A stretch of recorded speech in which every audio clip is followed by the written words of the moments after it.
We'll go ahead and get started, and I will call the special meeting of the City Council of the City of Homestead, Florida to order. Today is Thursday, July 16th, 2020, and we are here for the consideration of the Charter Review, the Ad Hoc Charter Review Committee proposals.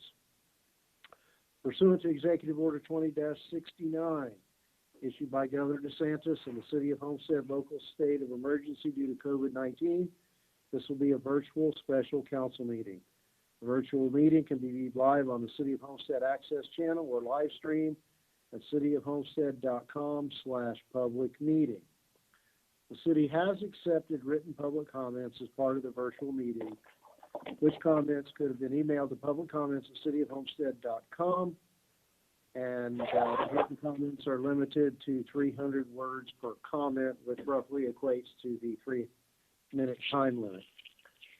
Public comments submitted in writing should include name and address in the comment, and can be submitted up to 30 minutes after the end of this meeting and will be included in the final minutes. I'll also note that we are equipped today to take live comments from members of the public who may be signed into this meeting and wish to make a comment, subject to the customary 3-minute time limit. Mr. Mayor? Yes. I have one minor housekeeping matter before we get started. Sure. On page 7 of the summary packet we received, having to do with question number 5, the first sentence says, currently the only process for filing a council vacancy. I believe that yes, word should be filling. That's my typo. You can call my secretary tomorrow and raise that with her. Thank you, Mr. Craig. Always the guy that crosses our T's and dots our I's for us in the minutes. Unless something's changed and I don't see her here, I'll make note for the record that all members of council, with the exception of Vice Mayor Faircloth Staggers, are present. Mayor, I'm present. You are. Thank you. Glad you're with us. Appreciate it.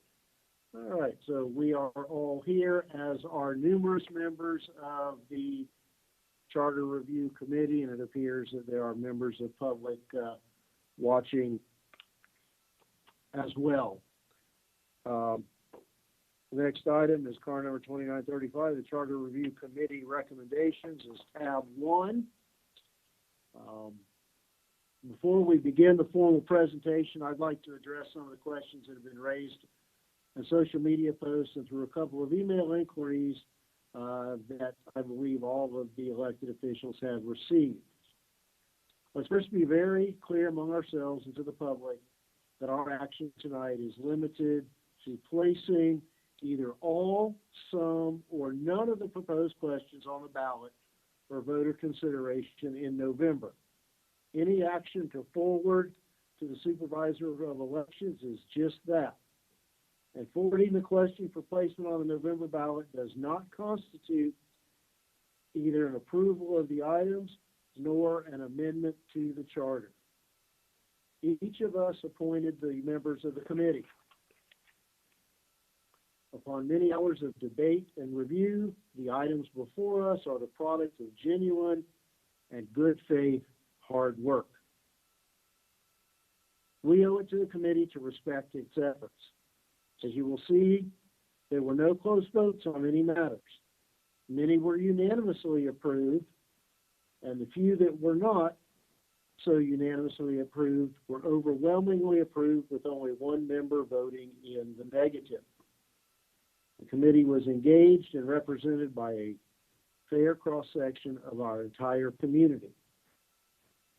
As we laid the groundwork for the committee, we discussed the 2002 overhaul of the charter and noted that at that time the council acted in the interest of right and fair, and in many times against their own personal interest.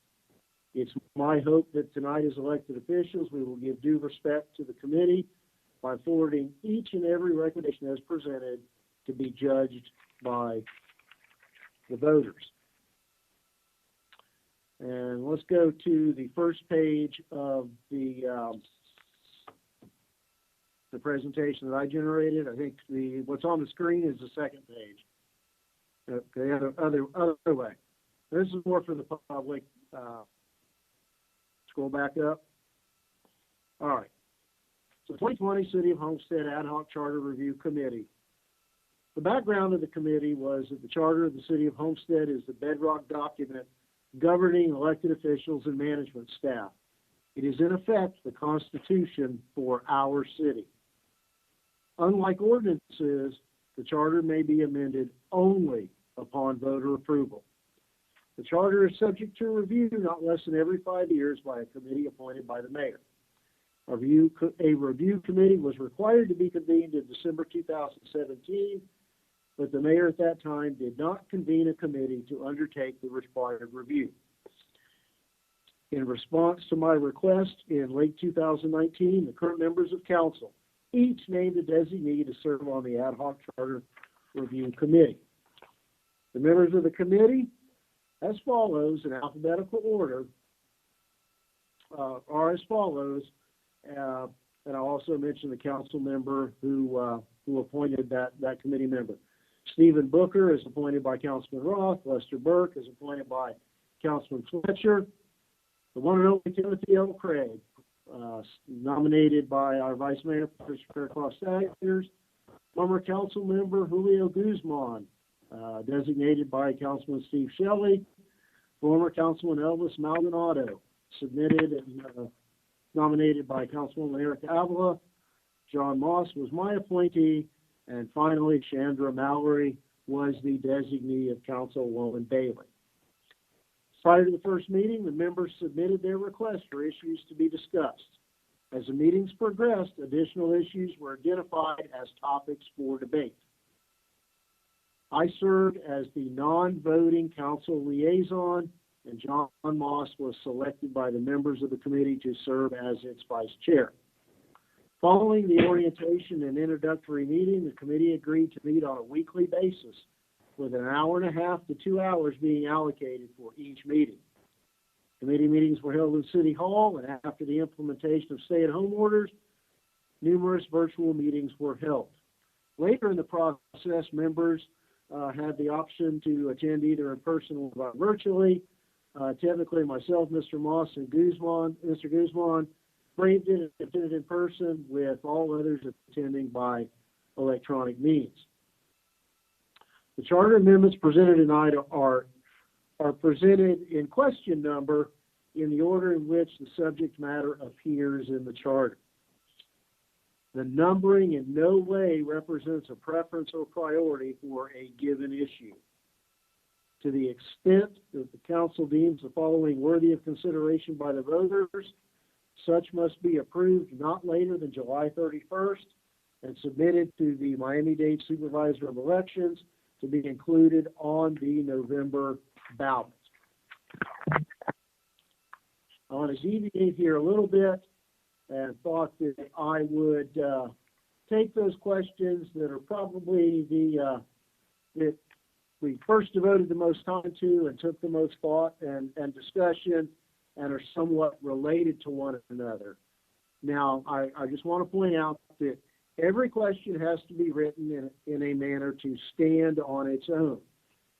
What we mean by that is that there can be no contingencies, that although questions can be related, each issue must be able of implementation without conflicting issues, irrespective of whether the somewhat related other questions are affirmed. So with your indulgence, I'd like to jump to question 5. Now, before I go forward, at the end of the discussion of each question, I would love for council members to avail themselves of the committee members who are present, who all were actively engaged in virtually every question, and hear from them, not me, with them as to their thought process and belief in a given item. So the first question, did someone have a question? Okay, hello, feedback. Okay, first question 5. The filling of a council vacancy, special election for remaining term in excess of 1 year. Now I'll be jumping back and forth between the legalistic items that were included in your packet and the lay explanation that I circulated to council members at the end of the week. Quite simply, currently there is no provision in the charter for filling a council vacancy other than by mayoral nominee, subject to some tweaks with approval of council. Our charter, again, does not provide for special election. And this proposal would provide that a council vacancy where the remaining term is 1 year or more would be filled by special election. Now, the committee did consider cost, and we built in some time frames such that where at all times possible we could avail ourselves of other elections taking place in order to piggyback onto a given state, county, or federal election within a certain time frame in order to avoid the cost of the city holding its separate standalone elections. If you look at the agenda packet and go to section 2.05C1, essentially, in this instance, that a special election would be held not sooner than 45 days or generally more than 75 days in the future. The 45 days was geared to some advice that we got from our city clerk with regard to the time frame that the supervisor of election for the county would need in order to either prepare a ballot for a standalone election or add that issue as what is termed a special election to be held in conjunction with that other ballot. So that's why we put it at a minimum of 45 days in the future and not more than 75 in the future. But the caveat there is that although I think the committee was very clear and in agreement that you can't and should not put a price on democracy, that we will give a nod to the checkbook. And if there is another election occurring within 120 days that we can piggyback on, then our election could be held to fill that vacancy as far as 120 days in the future. So at this point, I want to stop at that section of this issue. And again, as materials reflect, this item was approved by a vote of 6-1, with Mr. Craig voting no. And I'm certain that we'll hear his rationale there at some point tonight, but I'd like to open it up now. First to members of council to ask any questions or get some clarification from either myself or any of the members of the committee.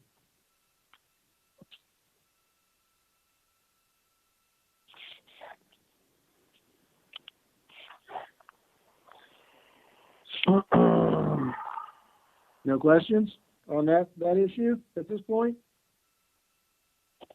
Mayor. Yes.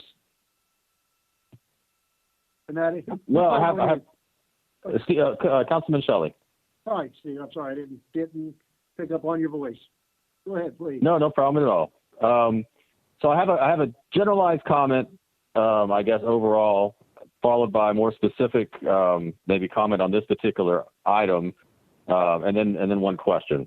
Sure. And so my generalized comment as I kind of start the discussion on each one of these topics that we're going into, first I want to commend the committee. Having chaired one of these myself, I know how hard it is to kind of work through all these issues. I know how much time it takes to become educated on the charter as a general, to be educated on all the issues that are being proposed, to try to vet those out, and then make some decisions and proposals and recommendations to the council as a whole. And given that you guys had to do this in the middle of a pandemic, a completely unexpected pandemic, I think it's even more commendable that you guys are willing to make those commitments and continue to do the work that's necessary to generate some recommendations to the council as a body. So I want to thank everybody that's on the phone, everybody was on the committee, and you, Mayor, for chairing that committee, because again, I know how hard it can be to make sure everybody has the information they need to make those decisions. Now, with that being said, I do have some concerns, not necessarily on the committee process, but my concern is where we're going to be placing these items up for discussion, or for approval, I guess, by the voters, which is a November generalized presidential election, which is going to have a large turnout of people, which in some respects should be viewed as a good thing, because you're going to have a lot of people that potentially are going to come in and weigh in on this issue, and voter turnout's one of our things we've always been trying to work on. But at the same time, my concern is that you're going to have a lot of people showing up to vote that really have no interest in local politics, who have no interest in local issues, who for the most part are only voting on national issues. And so you can have a skewed result as a result of that, where people are coming in, they're voting for the president, or maybe voting for federal issues, or voting on party lines, but then ultimately they don't know anything about local issues with the city of Homestead. And so they may vote for it, they may not vote for it, or they just may vote for the sake of voting, which means it's going to require a lot more of education of these voters potentially to make sure that they understand and make good decisions on a document that is the foundation of our government. And so I have some concerns. I always have. I've never been a big fan of having these go on a national ballot versus, say, a local ballot, whether it be a City of Homestead specific election or a county election, where, again, you have a lot of people who are at least focused on county issues and local issues that they're likely to be more educated to make those decisions. So that's one of my concerns about pushing it on the November election this particular year. The other is also COVID-19. Obviously, if we're still in the middle of a pandemic, things are getting worse, not better. Hopefully that trend reverses at some point in the future. But assuming it doesn't between now and the election, I have some concerns that, again, you're going to further affect turnout or interest for that matter. You're going to try to launch a campaign. We as a government or anybody individually interested in these issues are going to try to provide facts and information to people to make these decisions. And ultimately, they may not pay attention because they're more worried about their health. They're more worried about these national issues that are ongoing.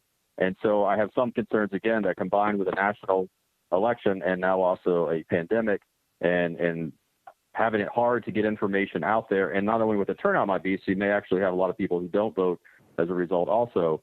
There's a lot of uncertainty there when you're making major decisions related to our charter. And so those are my biggest overall issues. So as a result, I mean, I don't support putting this on the November ballot. I think a different election would be more appropriate that is more locally focused, whether, again, it be a county election in the future or a city election.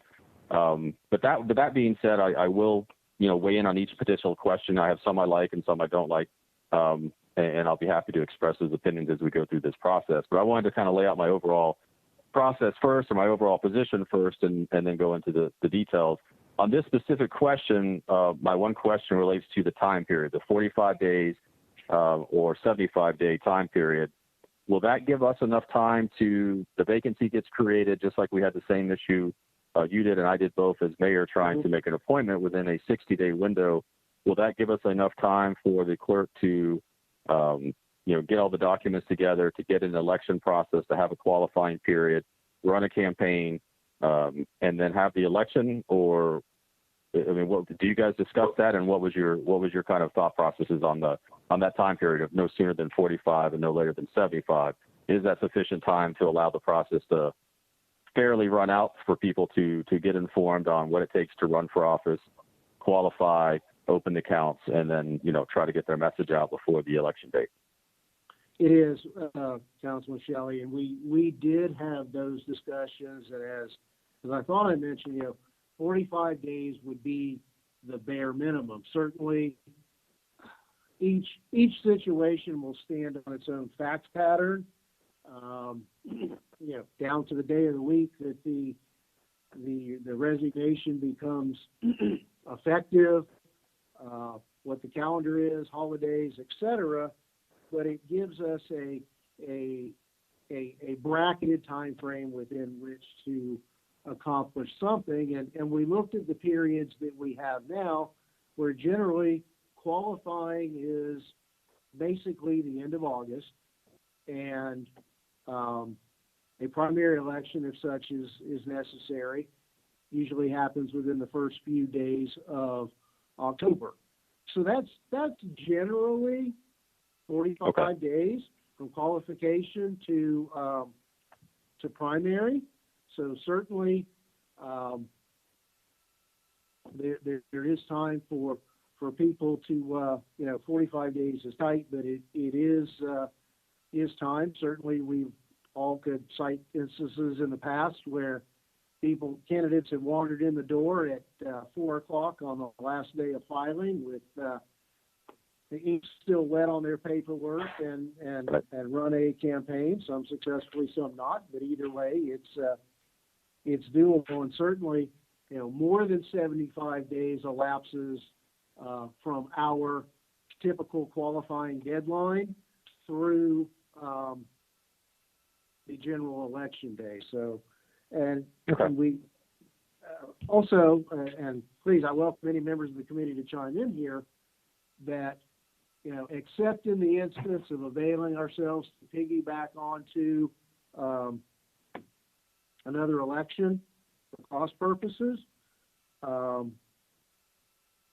in longer time frames remaining, whether it's 75 days or 90 days is not a big thing. But if you're looking at a term that may only be slightly in excess of a year, you really begin to whittle away at that election process and what they would do to obtain that office. No, I understood, and I think your explanation was very good. And that was just kind of my initial thought process was, but when you put it in terms of how we already have our our qualifying date versus primary versus general, granted there's a little more lead up time because people know those elections are coming and so they're preparing ahead of time potentially. I was more worried about the time it would take someone to learn about it, decide they want to run, and then try to figure out how that whole process works if they're not familiar with running. But I do think that 75-day window, taking into account qualifying to normal primary election, having gone through that process myself, and my first time I ran and making the decision at the last minute, there was time. So I think you answered that question fine. I'm not necessarily opposed to this concept after having gone through it in real life, where you have a council seat that is has more than 1 year left on it. Having probably the public weigh in, assuming you can do so in a cost-effective manner, is probably not a bad idea. Now that we have these 4-year terms versus, say, I think when this was all originally crafted, 2-year terms, and so it made a little less sense to maybe take this type of drastic action, but with 2+ years potentially remaining, does make sense for the voter. So overall, I'm not opposed to this particular question, even though prefaced on my initial comments, I won't be voting on for this November ballot, but I think in a future election, I don't have any opposition to this concept. All right. Thank you. And I just want to add, there's a little twist here, and we'll use some real world examples here. Let's say that rather than Mr. Maldonado resigning basically midway through his last term, let's say he had resigned under the system that exists now 1 year in. The current charter would provide for appointment to the next regular election, so that someone would have to run for an abbreviated term. This does provide, if we're going to put those who step forward through the ringer of election, they are running for the entire balance of the vacated term of office. That's a little bit different from how the appointment process had worked. I got a question for Councilman Shelley. Councilman Shelley, in regards to your question, was the question more directed in the sense that, did we have a discussion about and considering the time that it would take? Let's say all of a sudden, no one knows when someone's going to leave all of a sudden, and so it's not like it was projected or anything. For example, let's say I had an opportunity where Washington called me up and gave me a job, and I need to leave within the 30 days. And I didn't make an announcement, and I just vacated the office and said, hey, I'm out of here. Was the question, from that point, there wasn't I don't recall the discussion, and if I'm wrong, correct me, everyone that was on the panel, in regards to, really considering what's going to be the process of anyone that's going to jump in, because as we all know now as candidates, we know what it takes to get involved and to run in these seats. And so is the question that was it formed in the sense of, did we consider the candidates, and giving them enough time for them to prepare to run? May I answer? Sure, go ahead, Mr. Shelley. Yeah. Yeah, that was my kind of thought process, and knowing it really was based more along, myself and now Mayor Losner having to make an appointment, and knowing that we had a 60-day window, and that there was a lot of pre-work that needed to be done in order to get to a position where either one of us could have made an appointment. And so I extend that same analogy to someone who finds out, that a seat is going to become open and there's going to be an election, both having the clerk get the documentation ready in time, as far as getting the qualification packet available and all that information, because that's going to take some amount of time to do. Having the potential candidates understand what's required to run for that office, that's going to take some educational time, opening a bank account, all of, appoint a treasurer, all of those things. Would 75 days essentially, or 45 days at the minimum, give someone time to go through all that process and still get ready for the election, was my initial comment. And I think the mayor did answer, and by putting it in terms of how our normal election works, I feel, more comfortable. But it was my question originally, yes. Or my concern.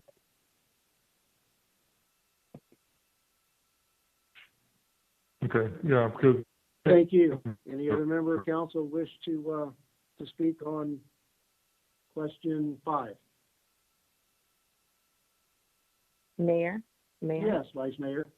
Thank you, Mayor. And thank you for leading this initiative, and to all the members who served on this committee, thank you for your service. And looking at the questions, there are some that I can live with moving forward, and then there are some that I'm not necessarily comfortable with, and I'll have questions for them as we go along. But as Councilman Shelley articulated, I feel as if we should potentially be placing these on a ballot at a localized election, because there's a laser-like focus on local issues. And I think those that are actively engaged in local issues will come out and will get a better analysis or a better result, an understanding of what the community feels comfortable with as it relates to these questions. There are so many pressing national issues that I don't want those national issues to kind of overshadow these very important issues here. So I feel more comfortable placing these on a homestead ballot where those residents are deeper engaged. Also, I understand that the committee wanted to continue to meet in order to discuss other charter initiatives. So my question to those voting members of the committee, I'm interested in hearing what are some of the other issues that you wanted to take a look at, and why didn't you wait until you had that opportunity to take a deeper dive into charter and bring all of the issues to us, as opposed to bringing some now and then discussing the rest later. So if someone from the committee can weigh in on that, I greatly appreciate it. Mr. Mayor? Sure. Yes, please proceed. As we've discussed before, one of the initial issues that prompted me to desire to be on this committee was the issue of single district representation. And you and I have talked about it, and as the committee has talked about it, it's obviously a very contentious or at least complicated issue. And due to the space of time that we did not meet because of the pandemic, we didn't get to it. But that is certainly one of the other issues I would like to explore more fully and discuss more fully, and perhaps even come to some sort of conclusion, is the issue of single district representation. Okay. Thank you, Mr. Craig. Mayor? Yes, Thank you. Maldonado? Vice Mayor Faircloth Staggers, because I got to put the Staggers in there. I also, I had asked about a question in regards to, very big discussion that I had with residents within the community and just, and just others throughout in my candidacy I ran for county commission, where the question, it was a simple question that was asked, is like, why aren't our elections on par or the same time set as the national elections? And I brought that question up. I thought, in my opinion, I'd like to have a conversation of how we could change the time frame to coincide with the election that we have now, presidential elections. And my thought that I had was the goal of getting a bigger turnout. And so, that would obviously be a big question. There's a lot of moving parts in it, and there's a lot of pros and cons to it. But my thought was that, our numbers, as a city, kind of unfortunately, are seem to be a low turnout. And I think that's just something that happens in most elections. But wanting to show the numbers to improve it better, my hope was that in putting the election on a presidential cycle, we get a bigger turnout and show better numbers, and maybe even bring in some more participation from our residents. I recall when I the first time I ran, back in, well, not the first time, the second time in 2009, and I knocked on a few doors. I recall people looking at me like, what am I doing here? Why are you asking that question? And one guy even told me, goes, oh, I only pay attention to politics during the national election, through the presidential election. And so, and that wasn't the only person that ever, said that to me. And so I thought, how crazy is that, where, they only pay attention at that time. But I told them, I told those voters, I said, I think that, these are the elections that we need to pay attention to most, because they're the ones that are going to impact. And so that was the conversation. I had asked that to be brought forward, and I know, one of the issues obviously we had was the time frame. We were paused for a little bit due to the coronavirus when it first affected us, and so and then all of a sudden, there was a sense of trying to get this on the November ballot. And so I think that, there was a discussion about continuing this conversation with another extended type of committee meeting. And so, I guess that was, how the mayor kind of framed it, where let's try to get these on the ballot, but let's keep the conversation going. But it was my hope and concern, my hope that we would have that discussion, and we know it's a big question, a big discussion. So that's just my insight on your question. Thank you, Councilman Maldonado. So far, single district voting is an item that was of interest, as well as moving the local elections to be placed on the presidential ballot. So that's two. Were there any more from other members of the committee that haven't spoken yet? Issues that you wanted to discuss but did not have the opportunity to because of timing?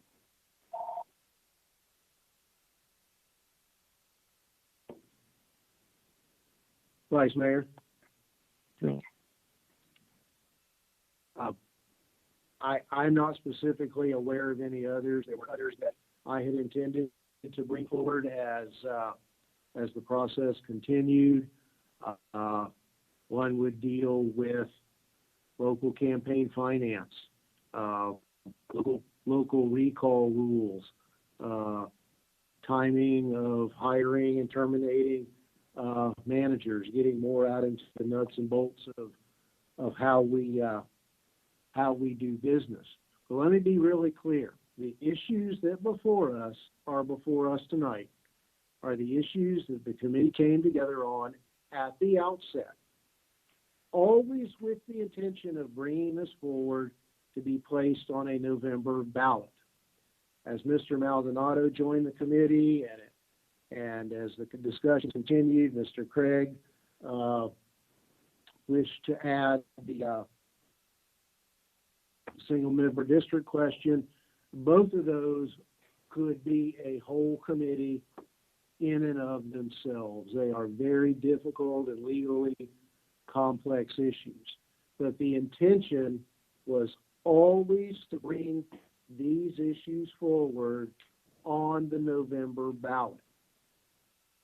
And I believe I'm correct when I say that since at least 2002, all charter elections have been on a November ballot and have not been in conjunction with a regular city election.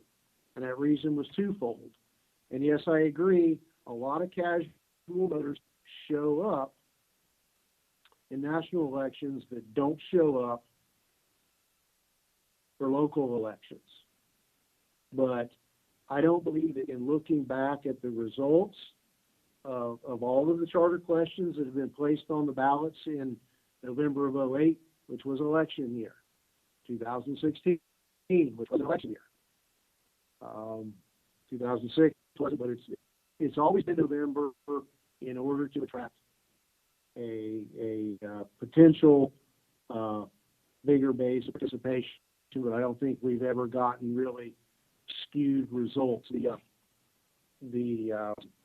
The results of one way or the other have always been loud and clear. So I don't agree with the characterization that there was a rush to get these on the November ballot from the offset. That was always our intention. I think that was made clear, at least by me, when this to my fellow elected vice mayor, members of council, that was the intention. It is true that in the maybe 3 or 4 week hiatus, when we weren't sure and on tenuous ground about electronic public meetings, and we had more immediate pressing issues, both here at the city and among our committee members, we quite frankly ran out of time. But to tell you the truth, I'm not certain that we would have completed our work had we even begun to address either the single member district or converting to a system of even year elections versus the odd year system that we have now. Thank you, Mayor, for your response. I can recall when I first ran for office several years ago, single member district voting was a hot topic at the debates. So I would have thought that that conversation would have been held at this juncture or the last charter committee convening to discuss and vet single district voting. Mm-hmm. But the reason why I had asked if other members of the committee had any other issues they wanted to address, to see if the only issues that are being addressed are just election or campaign type issues. So to kind of depoliticize the process, to make this, about you and the perception that it is about you, I kind of wanted to see if the committee had any other interests as it relates to taking a deeper dive into charter. So that's why I was kind of asking what were some of the other issues. Oh, wait a minute. Are you intimating, Vice Mayor, that these questions are about me? No. That's why I said that. I didn't want the perception that it was about you. That's why I was asking if any of the other committee members had areas in the charter that they wanted to address, so that the perception wasn't that it was about you. Okay. I was not evaluating that. I misheard what you said. I appreciate that. And just as a point of reference, certainly one, and again, I was a non-voting member. one of the issues that I asked the committee to put in the queue to be discussed was rejected out of hand. So I leave that committee with the distinction of being the only guy that got turned down so far. Mr.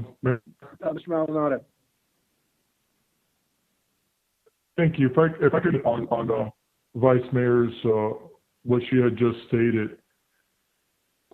I mentioned this to my colleagues when we were on the charter committee. I think that what you're asking is a great question, and it was actually a concern of mine that I had in this one. And again, to my colleagues that we all served on the charter review committee, thank you for joining in and being a part of this. And we know that the commitment it takes. That being said, I'll speak from my experience, mine alone, and no one else's that's on this committee. I recall the first time that I was asked to join the charter review committee back in 2008, and at that time it was Mayor Linda Bell that was there. I remember when she had asked me to be on the charter review committee, and yes, I had, again, I was one of those persons that just being an advocate for my community, and all of a sudden, just finished running in the 2000 election and didn't win, and then again, Linda Bell found me in the crowd and said, "Hey, do you want to get on the charter review committee?" And I said, "Sure," and I like to do that. And I just heard about the charter review committee, but I really didn't understand the depth of it at that time. When I finally went into that meeting the first time, at least I think this committee had an opportunity to have questions and maybe some discussion from our legal counsel. But I recall, again, this is me, back in 2008 when I got on board, I just remember going into the office and with the other colleagues, the 5 colleagues that were on the charter review committee, and I really didn't have the experience that I needed, nor the time in order to do a deep dive and to figure out, what are those questions. And I think you asked a very important question, and it was something of my concern. And I mentioned, this is something that I wanted to discuss. And now that you asked that question, I just want to opine on or give you my position on it. I think that, and maybe I want to bring this on maybe later on down the process of what we're having now. I didn't want to talk about this now, but since you asked the question, I think that it would be great if we knew that we would have a charter review, for example, in 2022, that the year before, we would know that 2022, that charter review committee was going to happen, that at that point, we would ask the elected officials that were there, they're going to appoint someone, to find someone that was going to be committed to this process, because I believe that I think that anyone who joins this charter review committee, I know some individuals like Mr. Moss has been on it numerous times, and Mr. Losner, when he was not on the council, he was on it as well. But the rest of us, and again, reflecting back to 2008, I didn't have the experience really to understand, what that charter review was to do. And I really didn't even get the opportunity to dig into the charter review to try to look at those issues. So in my opinion, I would like to see at some point that we would take at least a year before to give an opportunity for those that are on the charter review committee that would start to take a look into the charter review process so that they would understand maybe and find out what they, with time and conversation with staff and people in the community to figure out, what is it that is a charter issue that we could deal with or try to solve. And, I think if we had a year of discussion and then we got to the charter review committee, I think that we would have some really good questions and be able to really dig into and find some issues and bring it forward. And so, I was going to give a recommendation later on that, maybe we do something like, if we knew it was going to be 2022, then year 2021, we would find those members that we wanted to appoint, give them a year to really get an understanding of what their position is, what are what's their role, right? I didn't know that I had to really dig down into the charter review and try to find a political discussion item. And on this one, you know, obviously wasn't able to do that as well. So I was appointed as the last member from Councilwoman Avila, and you know, jumped in and really, unfortunately, didn't have the time to dig down. So I kind of just picked up on the questions that were brought forward, and so I'm not sure who brought forward all these questions, but I know that's why I said the only one that I did have was because the conversation was one of that. So I just, sorry for being long-winded, but just wanted to, you know, give that insight. Thank you, Councilman Maldonado. And something occurred to me while you were speaking, and that is, I recall that I had solicited members of council to submit issues. And I do not recall that anyone ever submitted an issue. And I also want to say that it's interesting that after 10 years of serving on council, you sit here and talk about you yourself weren't ready to take a deep dive into this and kind of demean the experience and the qualifications of the committee. We had 2 former members of the Charter Review Committee, 2 former members of council, and all of them were appointed by the elected officials. So it's kind of as if you're intimating it really wasn't a qualified committee, admitting yourself that after 10 years, you really weren't ready to jump in and take the lead on a comprehensive charter review. You know, I really think it's disingenuous and disrespectful to the members of the committee to take that position at this point. That's correct. I just, right, that's why I made it clear. I didn't speak to any one of my other members, and I thanked them beforehand in the process. But the question that she had asked is did anyone, did anyone, have a question? And yes, had yes, I have 10 years of being on the council. I know a lot of the issues, but when I did join on last second, again, that's what I said. I didn't know it was going to be on here, right? I came on board, and not taking anything away from my other members, and that's why I said what I said. So no time that I make an attempt to demean that. If you took it that way, well, that's that's the way you take it. And I mean, if my colleagues see it different, please speak up and check me if I'm wrong. But she had a good question. It was a thought that I had, and I wanted to lay it down here and now that the question was asked. So that's, I will stand on what I said. And I know that, again, if you go back, then the question will be, how many months or how long did they have to really do a deep dive and ask or to figure out what the issues are? And I'm just saying that I think that my opinion is that we would have an extended process where it's not a couple of months, but it would be up to a year. That would definitely give us enough time and leeway to come up and look into the charter review and find issues and be able to discuss it. So that is my opinion, and I will stand on that. And so we could agree to disagree, but not one time that I call out none of my colleagues and saying that I actually mentioned John Moss and him having experience in you in the past, and none taking us away from Mr. Guzman. He served for a short time as well. And so with that, I would just leave that right where it's at. And hopefully we could just move on. I just wanted to give you my opinion to the question that the Vice Mayor asked. And so thank you for the question, Vice Mayor, and hopefully I answered that for you. Thank you, Mr. Maldonado. Yes, Vice Mayor. Yes. Yes, you did ask all of the members of the council if we had questions to proffer for the Charter Review Committee. Wait 1 second.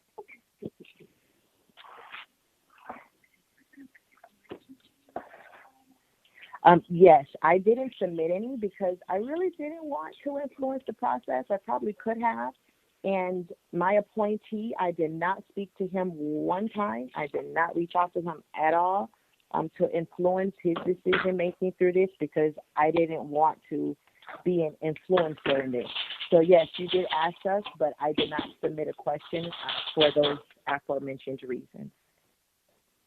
Okay, thank you. Yeah, I just Mr. Mayor? wanted to be clear that everybody had the opportunity to jump in. Let me make one quick point, Mr. Craig, and then the floor is yours. As to, and since the question was asked as to single member districts, I just know for whatever it's worth, Councilman Shelley chaired a committee in 16. Mr. Maldonado appointed me to that committee, and that committee refused to take up that issue 3.5, 4 years ago. Again, for what it's worth, as a point of reference, that issue has not been ignored and has not been languishing since your first election, Vice Mayor. And it is an issue that I'd like to take a look at as well. There's no question about that. But this is what Mr. Craig. Yeah, I'd like to reiterate, I have not spoken to Vice Mayor Faircloth Staggers since I was appointed. Just in terms of reference, this is the 5th city committee I had the pleasure of serving on. I have tried to be on the Charter Review Committee. This is my 4th time. One time I was told by a former council person that I was the person's favorite, and I was not appointed. Another time I was told that there were 7 slots and I was the 8th slot. Another time I was told I was too late expressing an interest.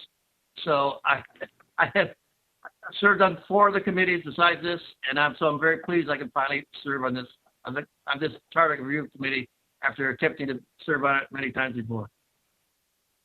Thank you, Mr. Craig. Mr. Mayor? Just for sake of argument, so everyone's clear, would you mind filling them in on your basis for voting against the special election procedure? Absolutely. My firm belief, based on my observation of how the city council functions, is that it functions best when it is full, when there are complete 7 members. And my only concern with the way that this recommendation came across was that there was too much potential time for having a vacancy. I would like to minimize the time of a potential vacancy on the committee, on the city council. I totally believe that having 7 members of the city council as much as possible is the benefit to the city and for the council. So my only concern was I thought there was too much time, possible anywhere from 2 to 4 months of having a vacancy, and I felt that was too long a time. Well, and as correct me if I'm wrong, I think the discussion at the time is that extension of time from 75 to 120 days in order to piggyback on another election. That was your issue, correct? Well, in light of current comments, we thought we could have discussed having the election not coincide with a national election. I would have been in favor of that. I just believe that the minimum amount of time that there's a vacancy on the council is best. The council is best served by having a full complement. Thank you, Mr. Craig. Mr. Mayor? Mr. Guzman. Mr. Guzman, we're trying to weigh in first, and then Mr. Yes, thank you, Mr. Mayor. And going along with the conversation as it was going, even myself serving 8 months on the council and learning through that process, it is a lot to take in. So when I started, and just to kind of weigh in on my experience with this committee, when we started this process and the topics were brought forward, the time only allowed us to address these 5 questions because there wasn't sufficient time to get into really anything else or to dive in, because then we had to study exactly what was before us. So in my experience, I think what Councilman Maldonado said in terms of, starting prior, getting people involved prior, saying, listen, start studying this charter, start understanding it, and start putting your questions together. I think it's a very valid point, because there were some meetings that I felt there was a lack of engagement from other members, and that's just, again, my personal opinion.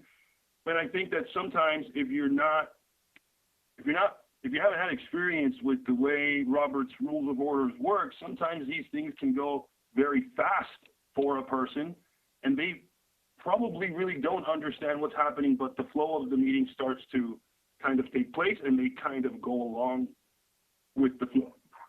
So I do think we have some very good questions before us tonight. However, I do think for future reference for this committee, I do think it is a good policy or a good recommendation for the members of the committee to have access and to start diving into the charter way in advance. Thank you, Mr. Mayor.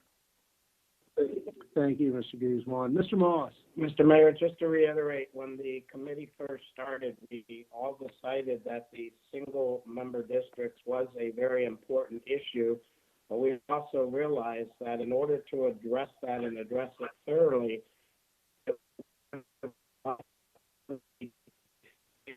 in the time that we as a committee and possibly even longer, there are issues that that's something that we think would continue if the committee continued, and that would be one issue that we tried to tackle. But I believe everybody on the committee understood that it was such a important issue and such a contentious issue that it would take quite some time, and we didn't feel that we had enough time in order to address it, to get it to the county in time to be on the next election, which from the outset, my understanding was what the intention of this committee was to address certain issues, clarify certain things in the charter that may not be quite clarified. We went over issues that I remember we discussed in 2002 that we thought was pretty clear, but there was some language, as the city council advised us, was not necessarily quite clear, and we wanted to try to address those issues.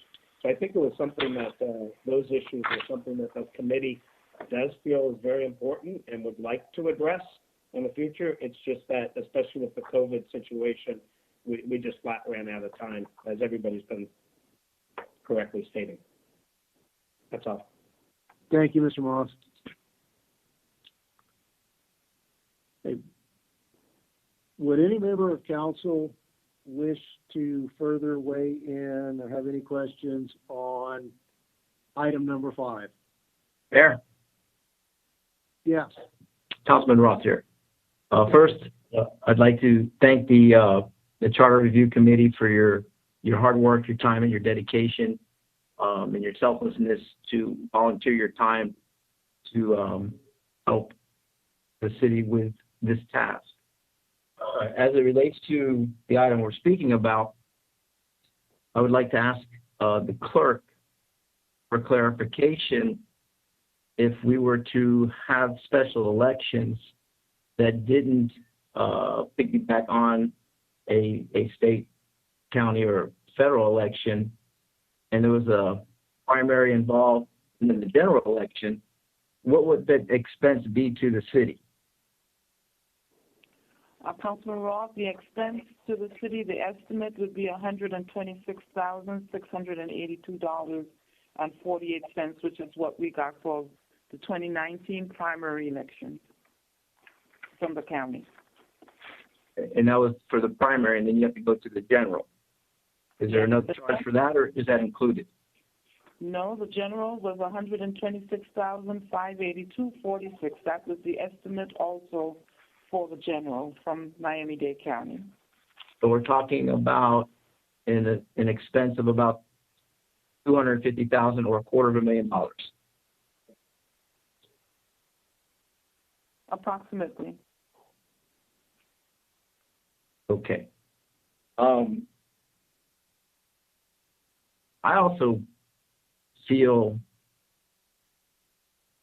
similar to Councilman Shelley and Council Vice Mayor Fairclough-Staggers that these are local questions.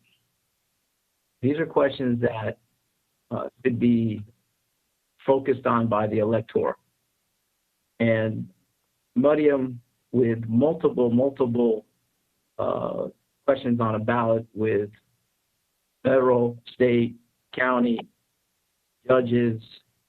By the time they get to our questions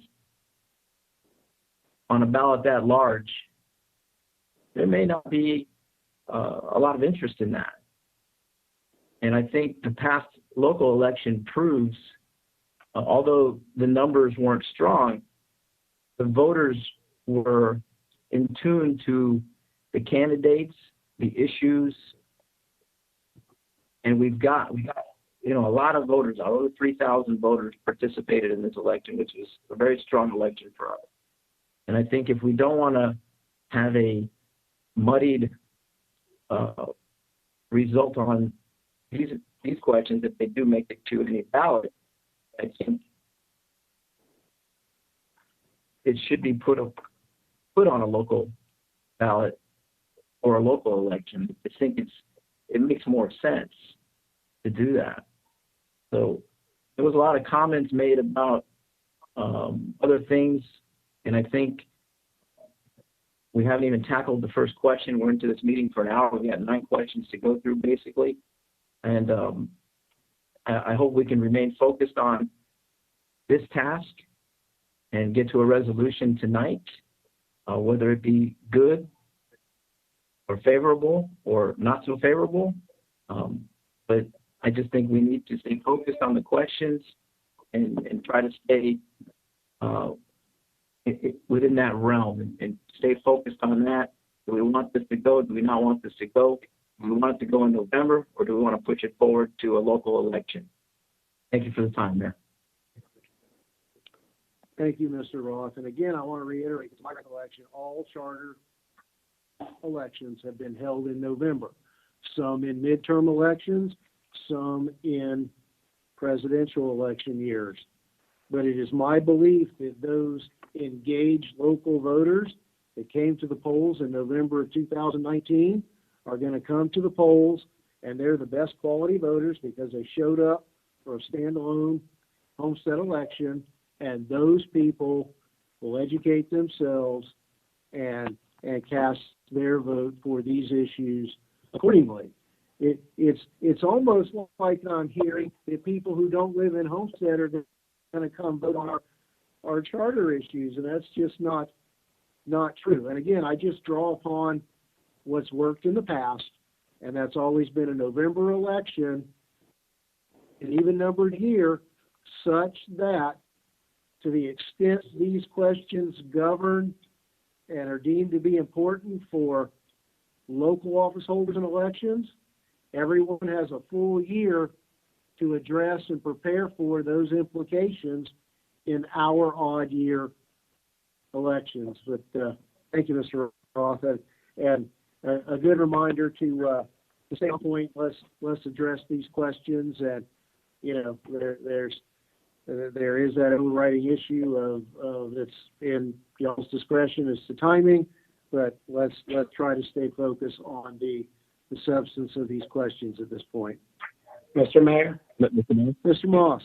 If I may interject, it seems like, from what I'm hearing, that what appears almost to be the majority of the council is not prepared or ready to have this added to the November ballot. So I'm wondering if that's the case, is there a reason why we're going to go through each and every one of these and explain this? Or is this something that if they're not going to have it go on to the ballot, we should push off down the road? I'm just inquiring about that. Mayor, if I may? Vice Mayor, please. Yes, thank you. Mr. Moss, I'm not sure if a majority has spoken already. Just myself, Councilman Roth, and Councilman Shelley. Not one of us have completely said we're against it. We just raised questions about timing. My questions were more so if there were other questions that you wanted to consider, why are those waiting as opposed to going through it all together and bringing us one product as opposed to piecemeal, half and half. So again, the majority has not spoken. We've only voiced our opinion, and I'm willing and prepared and ready to go either way. As I mentioned earlier, there are some issues that I support, and there are some questions that I have questions about. So I am willing to proceed with the majority of council in going forward or not. That's my position. Thank Okay, you, I appreciate that. Thank you. Mayor? Yes. Man, I have a question on, I guess a follow-up question on the proposed amendment, Charter Amendment number 5, but I don't know if you want to address the bigger issue first, or if you want me to proceed with my question on the amendment. Let's go ahead and address your question specifically on this item. Okay, so my question, Councilman Roth raised, asking the cost related to a special election potentially being, $250,000. How often is a county election occur? Is there one that occurs annually? I don't know how often, if they have more than, I know they're 4-year terms, but I think they're staggered. Is there a county election that occurs every year, or what's the maximum time that would occur between elections that we could piggyback on, whether it be a county election or I guess another election in November for purposes of the vacancy, so that would save us money? Do you guys do that analysis and determine the longest length of time that would occur between those types of piggyback elections? Well, we were thinking out loud, and this is some conversations I've had among other folks. Well, let me answer your question directly. There aren't county, state, or federal elections in our odd-numbered election year. So certainly, if we did not have an election pending within the allotted time frame in an odd-numbered year, we would be faced with doing a special election. But in every even-numbered year, there is always a race pending, primary in August and runoff in November for state house and Senate seats. Every 4 years, that would include, a governor's race. Every 4 years, a presidential race. So I guess the answer to and even in every fourth even year, there would be a presidential preference primary sometime in March or April. So the even numbered years are pretty much covered, that it would be a very rare occurrence that we would not be able to piggyback onto another level of election. The issue could occur in a departure of office, would occur departure of office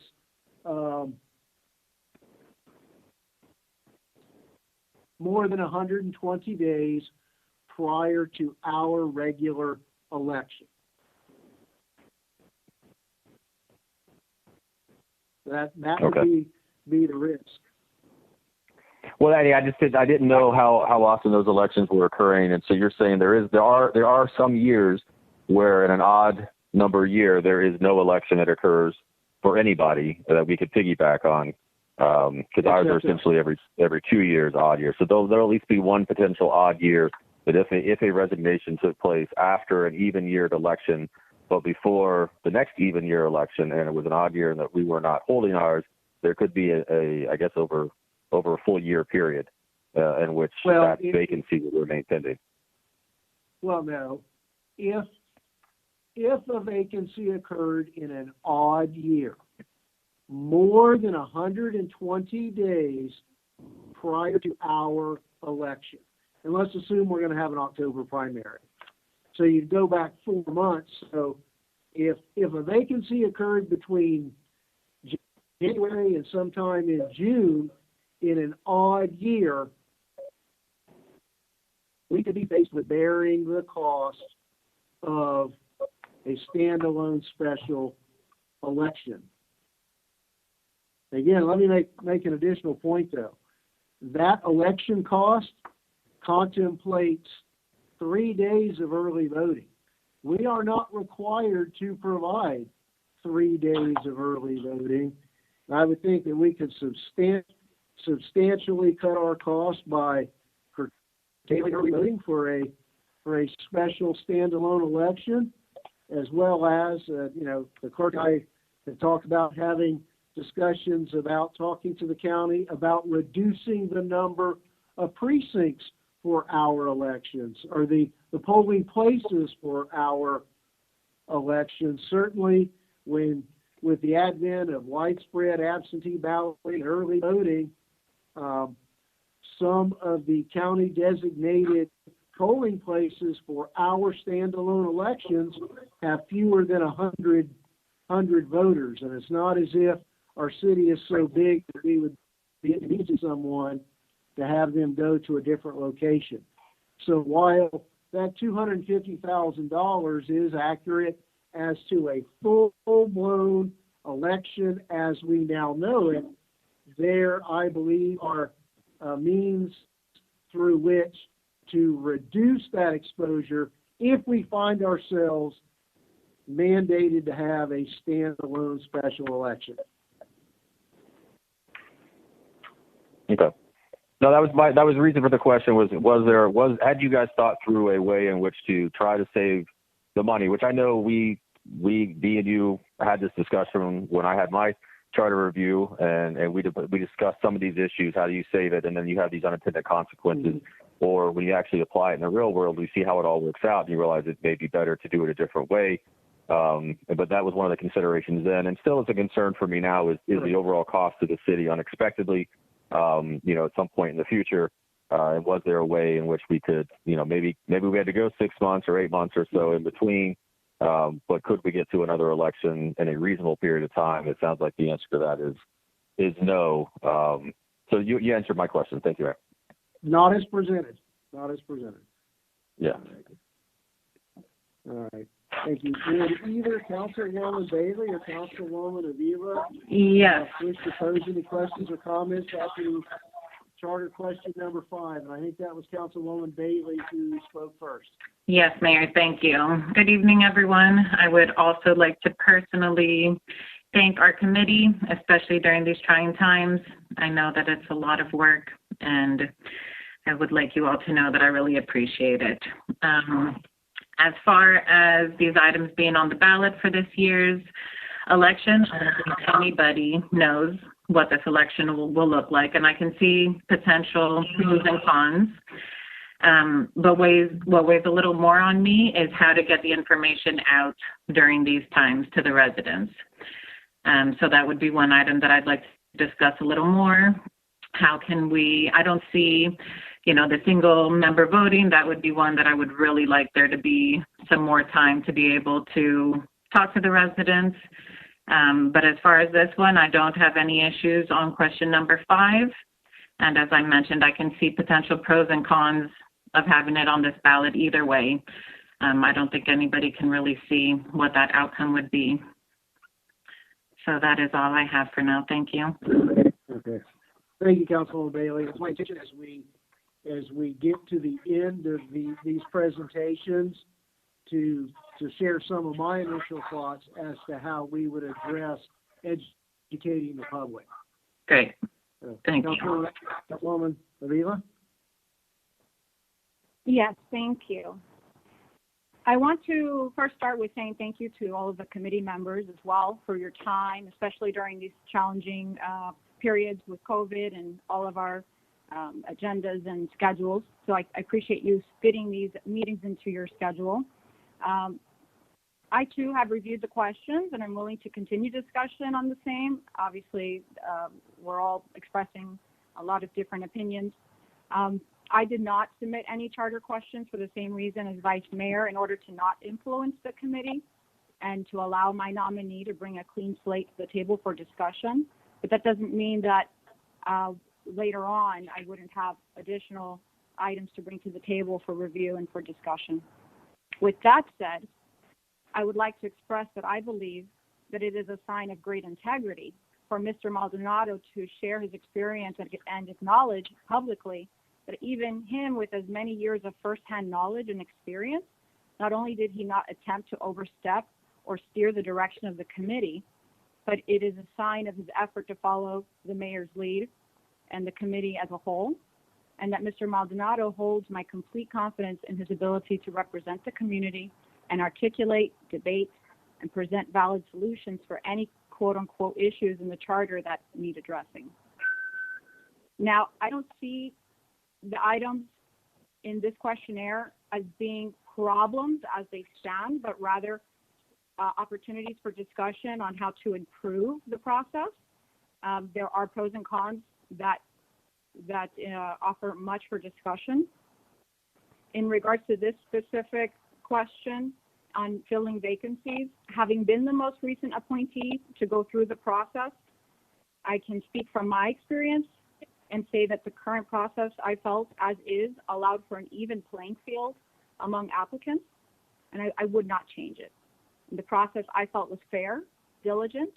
The questionnaire presented by the mayor was thorough, and the present council, in my opinion, did an excellent job with reviewing and questioning and offering multiple opportunities for interview and follow-up. So that's my opinion on that so far. Now, I will also say that my current priority is for focus and attention on the budget.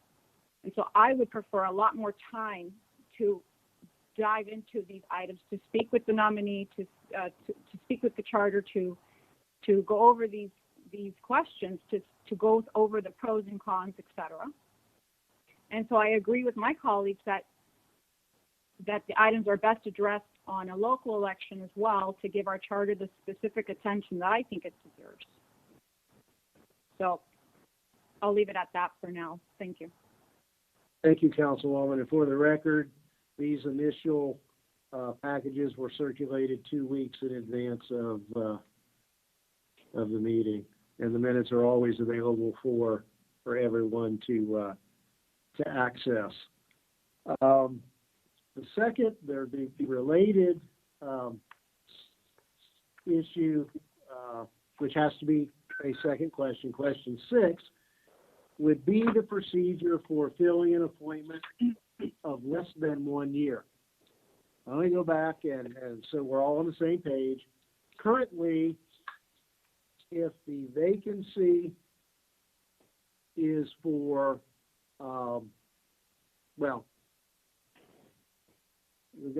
what's proposed is that if the vacancy is for between 6 months and 1 year, the process that we utilized that resulted in the appointment of Councilwoman Villa would remain in place, where the mayor would make a nomination and the council would deliberate and approve or deny the council's nomination. The twist here is that the charter currently provides a 60-day window of exclusivity for the mayor to make an appointment. This extends that window of exclusivity to 90 days. And here was the thought process. When this item was adopted, council met far more frequently. There was more opportunity for a regularly called council meeting. So 60 days was, I think, fair to say, a reasonable period of time. In the intervening 12 to 15 years, council meetings have become a once-a-month event. And as we found in the last appointment process, there are some times where it is very difficult to get a quorum for a special call meeting. So this item simply extends that period of the opportunity vested in the mayor to make a nomination from 60 to 90 days. Mr. Mayor, can you have question 6 put up on the screen, please? Sure. Whoever's got that at IT or in the clerk's office, if we can put up the narrative on question 6.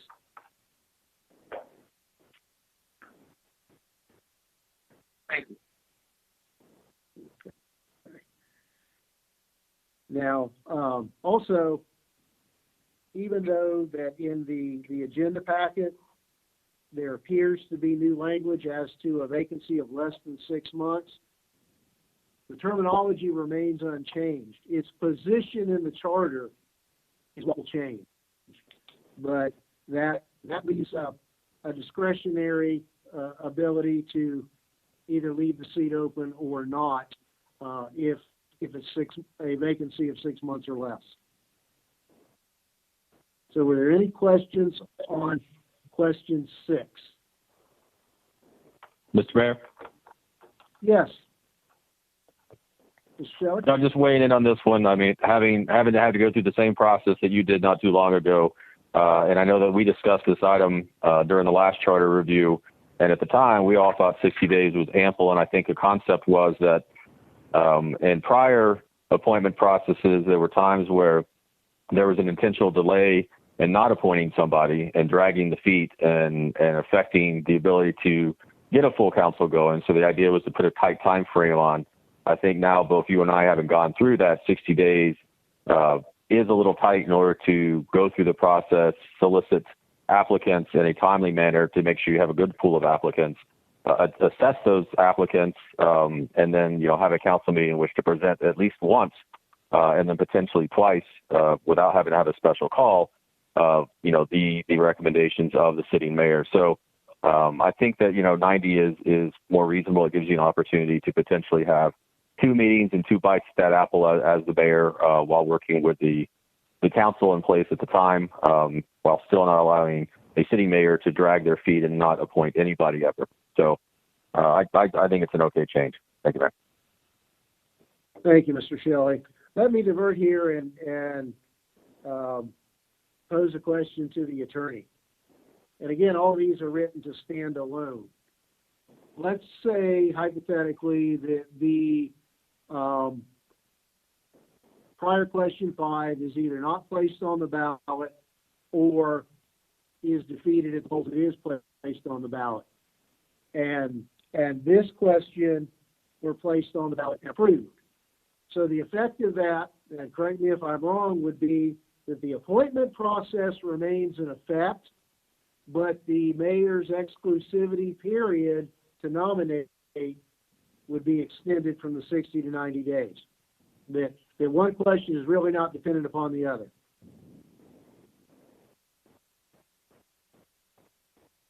That's correct.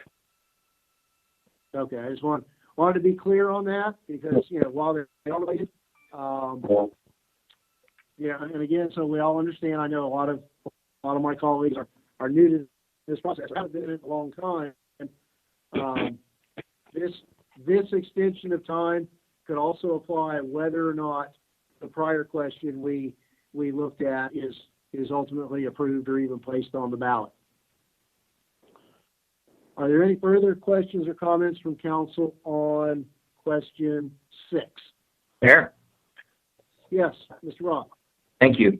I do have a question that the way the question is formed, that this seat would be filled if it's with less than 6 months remaining in the term, and that the period of time that a mayor has to make a selection and bring it to council is 90 days.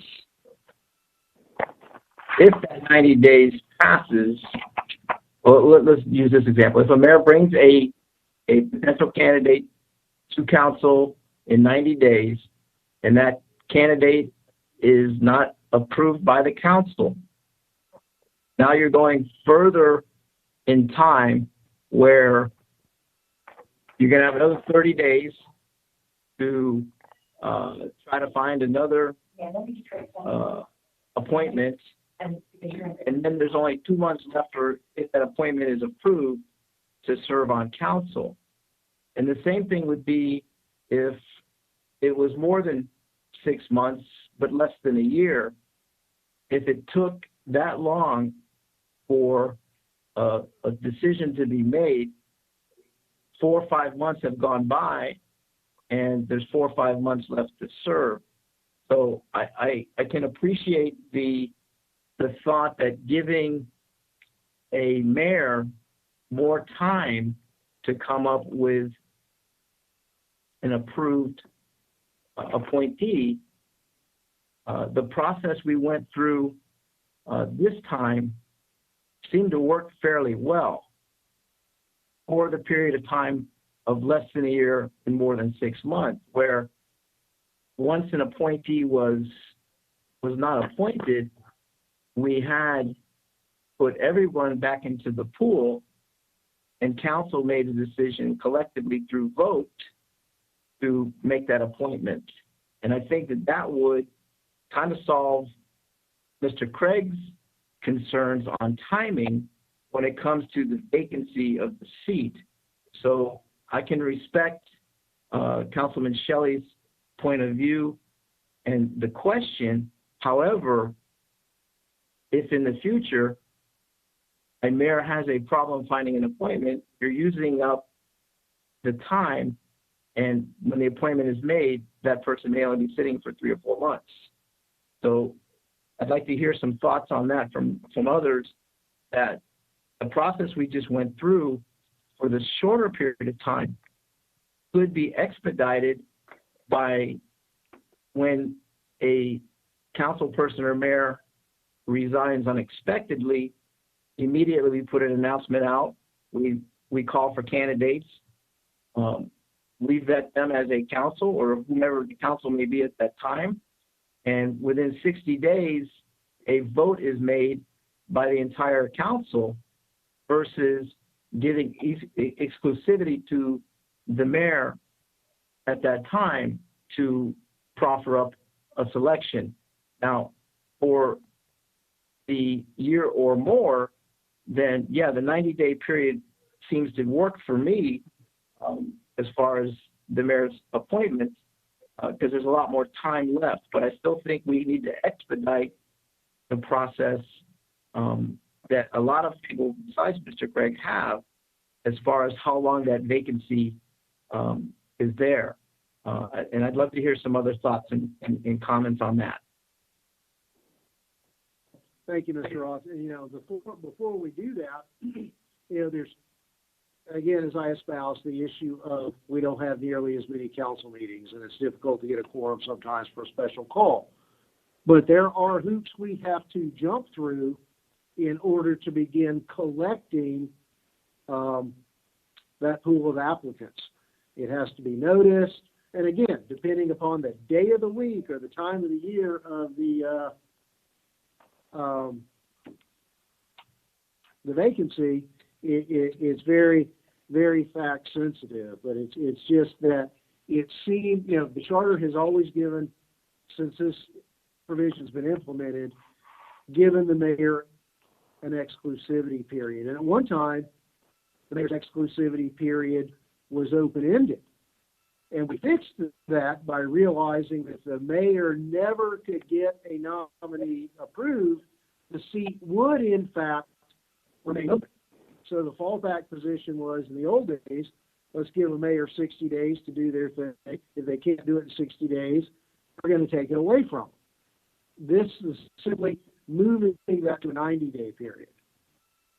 So, sure, I throw it up to any member of the council or the committee. Excuse me, Mayor.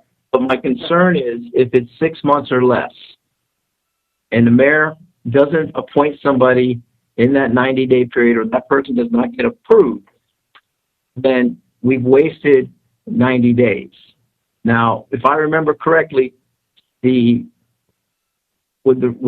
a council person resigns, and maybe the clerk can clear this up, immediately we post a notice. They have 10 days to submit their resumes and application. Then we can start to vet the potential candidates.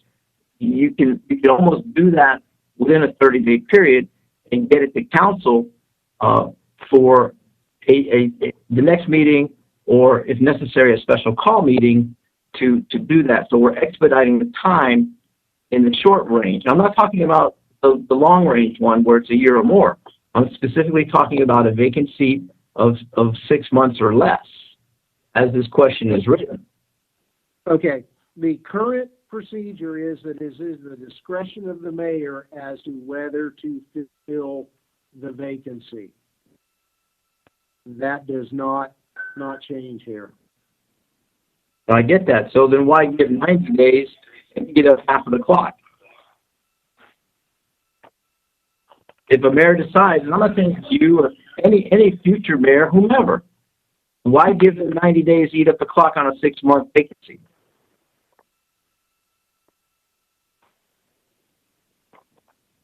That was the committee discussion. I'm merely bringing forward the recommendations of the committee, and that's what this session is for, is to to bring those questions forward. Would any member of the committee like to address that issue? Sure, Mr. Mayor. Sure. Thank you. Please go ahead, Mr. Guzman. Having been a part of filling a vacancy, and having talking to when I spoke to my councilman, Steve Shelley, that it was kind of difficult and it was kind of pressing with the amount of time allowed to fill that vacancy. So between discussion of him and I, we felt like 90 days wasn't such a drastic move in the wrong direction. Felt it gave a little room to make it a little more comfortable in the time frames that we have to allow that appointee. That is why I voted in favor of this question. Thank you, Mayor. Thank you, Mr. Guzman. But with retrospect to that response, it's still a 90-day period that we're eating up. And you're asking in question 5 to have a full election within 75 days. So I'm missing a point here with the extension of time for the appointment by a mayor. That we can pull off a full election in 75 days, but we can't get a mayor to appoint somebody within 90. So if we're looking at timing, I think by giving the mayor more time to bring an appointee with a 6-month or less time frame, you're almost allowing them not to appoint somebody. The mayor has that discretion to do that under the 6-month scenario. Yeah, but are the citizens willing to allow a mayor to let them sit unrepresented for 90 days and make no effort? With the 60-day time frame, you have a certain that if he doesn't do so or she doesn't do so in 60 days, then council is allowed to begin to offer up potential council people to take over that seat. So I won't debate any further. I think I've heard my thoughts on this. I just think it's better to put pressure on than to take pressure off when it comes to filling a seat. Same as in question 5, where you want to put pressure on to have an election begin within 45 days and completed no more than 75 days later, is my assumption there. Well, let me address that distinction you're trying to make. 60 days is subject to the willingness of a quorum of council to show up and let the mayor make his nomination. Versus elections that once that election date is set are totally out of the hands of the members of council. It takes on a life of its own. It's on its own time frame. And quite frankly, from real world experience, the current mayor had a situation where a quorum of council refused to show up to hear the second nominee within the 60-day period because of the council schedule. So this was just a recognition that in light of the fewer council meetings and the real possibility that the council members, a sufficient number of council members would not show up to create a quorum, the committee suggested 90 days. Mayor? Because, yes, Mr. Shelley.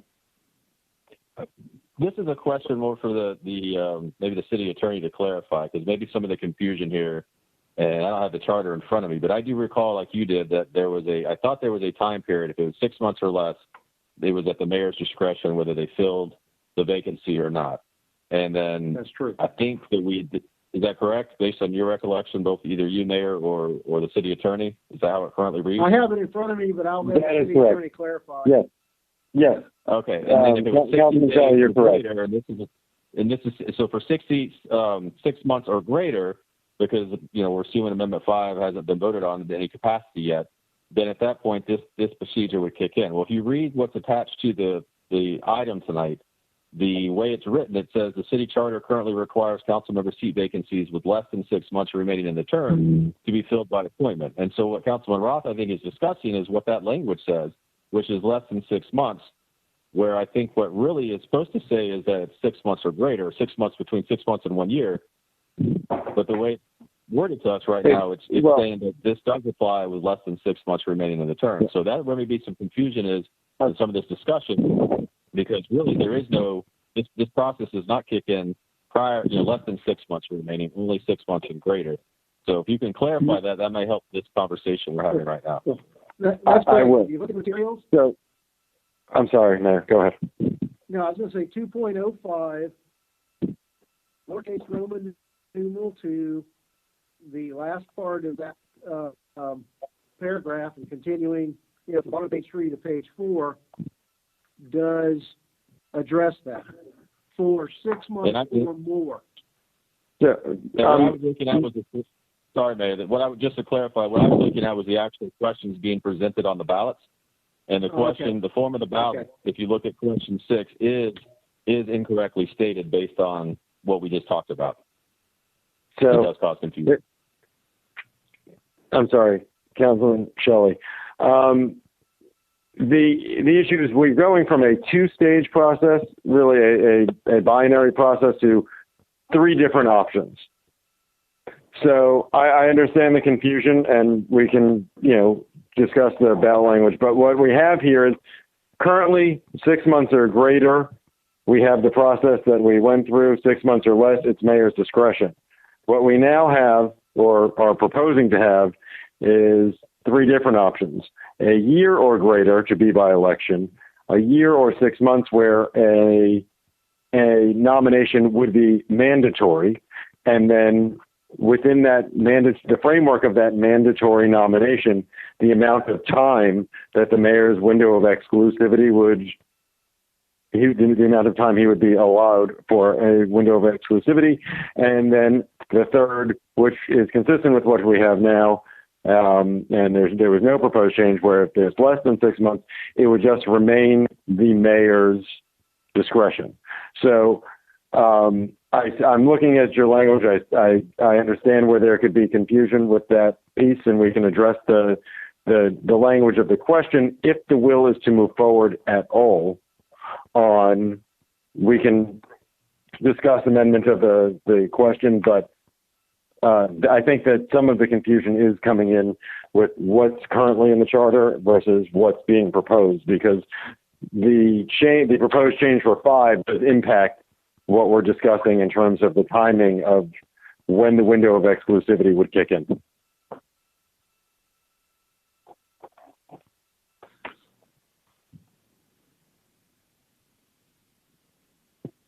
that clear it up a little bit, Mr. Shelley? And I understood it all, and I was clear, but I think I just was trying to help the discussion, because I think Councilman Roth was talking about this appointment process applying when there's only 6 months or less in the process, and therefore his point would be that 3 months would take to fill the vacancy with only 3 months left, on the term, and I think that was where some of you guys is back and forth. I was just trying to help clarify. I understand it. So. Okay. Thank you, Councilman. Mayor, let me follow up just real quick, please, if you don't mind, with the attorney. Sure, Mr. Roth. Sure.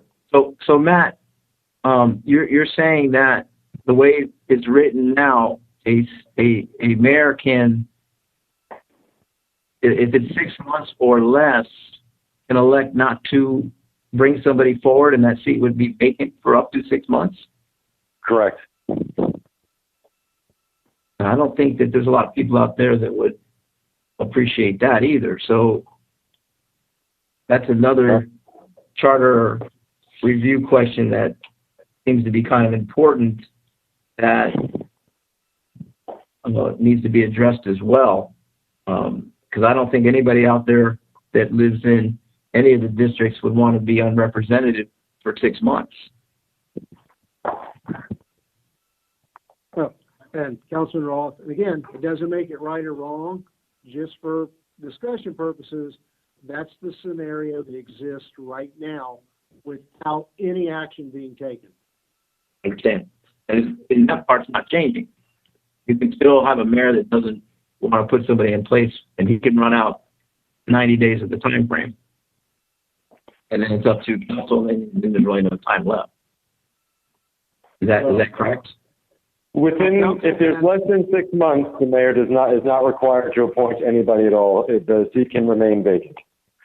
If there's more than 6 months and less than a year, the proposal would be that the mayor would have a 90-day time frame within those time parameters. So I'm okay if it's 6 or more months. My concern is that a mayor can allow a seat to be vacant and allowing it to be vacant for up to 6 full months. That's my concern. So I'll stop this part of the debate for now and listen to others. Thank you, Mayor, for the time. Thank you, Councilman. Would any other member of council wish to weigh in on question 6? Mr. Mayor. Yes, Mr. Fletcher. Yeah, I'm sorry, guys. I had some technical difficulties, and I want to thank the staff for getting those straightened out for me. I, too, want to thank everyone for supporting this evolution and all the folks on the committee for giving their time so freely to the city of Homestead. Not a specific question on this particular one. I was unable to talk earlier, but I just want to, for the folks that are on the phone that may not have as much information out there that should be, this charter is our most important document for the city. And I think it's important that we ensure any changes that are being proposed are thoroughly reviewed. But we need to do this in somewhat of a timely manner. I've sat on multiple charter review committees where absolutely nothing has happened.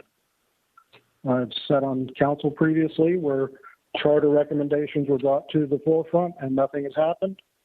And I think that it's our responsibility to ensure that we're looking at these, and I believe we are, looking at these issues in depth, but I think it needs to be broken down into several different issues. I don't think a full charter review all at one time is necessarily the right way to go. As we continue to move forward with some of these questions tonight, I just wanted my colleagues to understand that I think we need to move smartly and continue this committee forward as well and ensure that we're addressing all areas of this charter because it really does need to be looked at in depth at this point in time. Thank you for your time, Mr. Mayor. Thank you, Councilman Fletcher. Vice Mayor?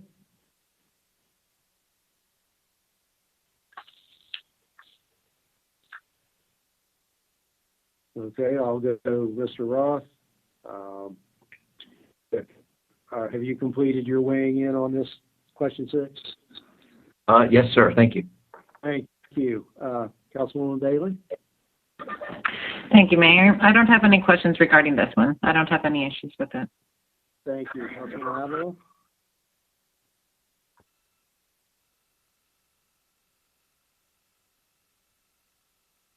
Councilwoman to my far right? Oh, sorry. I couldn't hear anything for a second.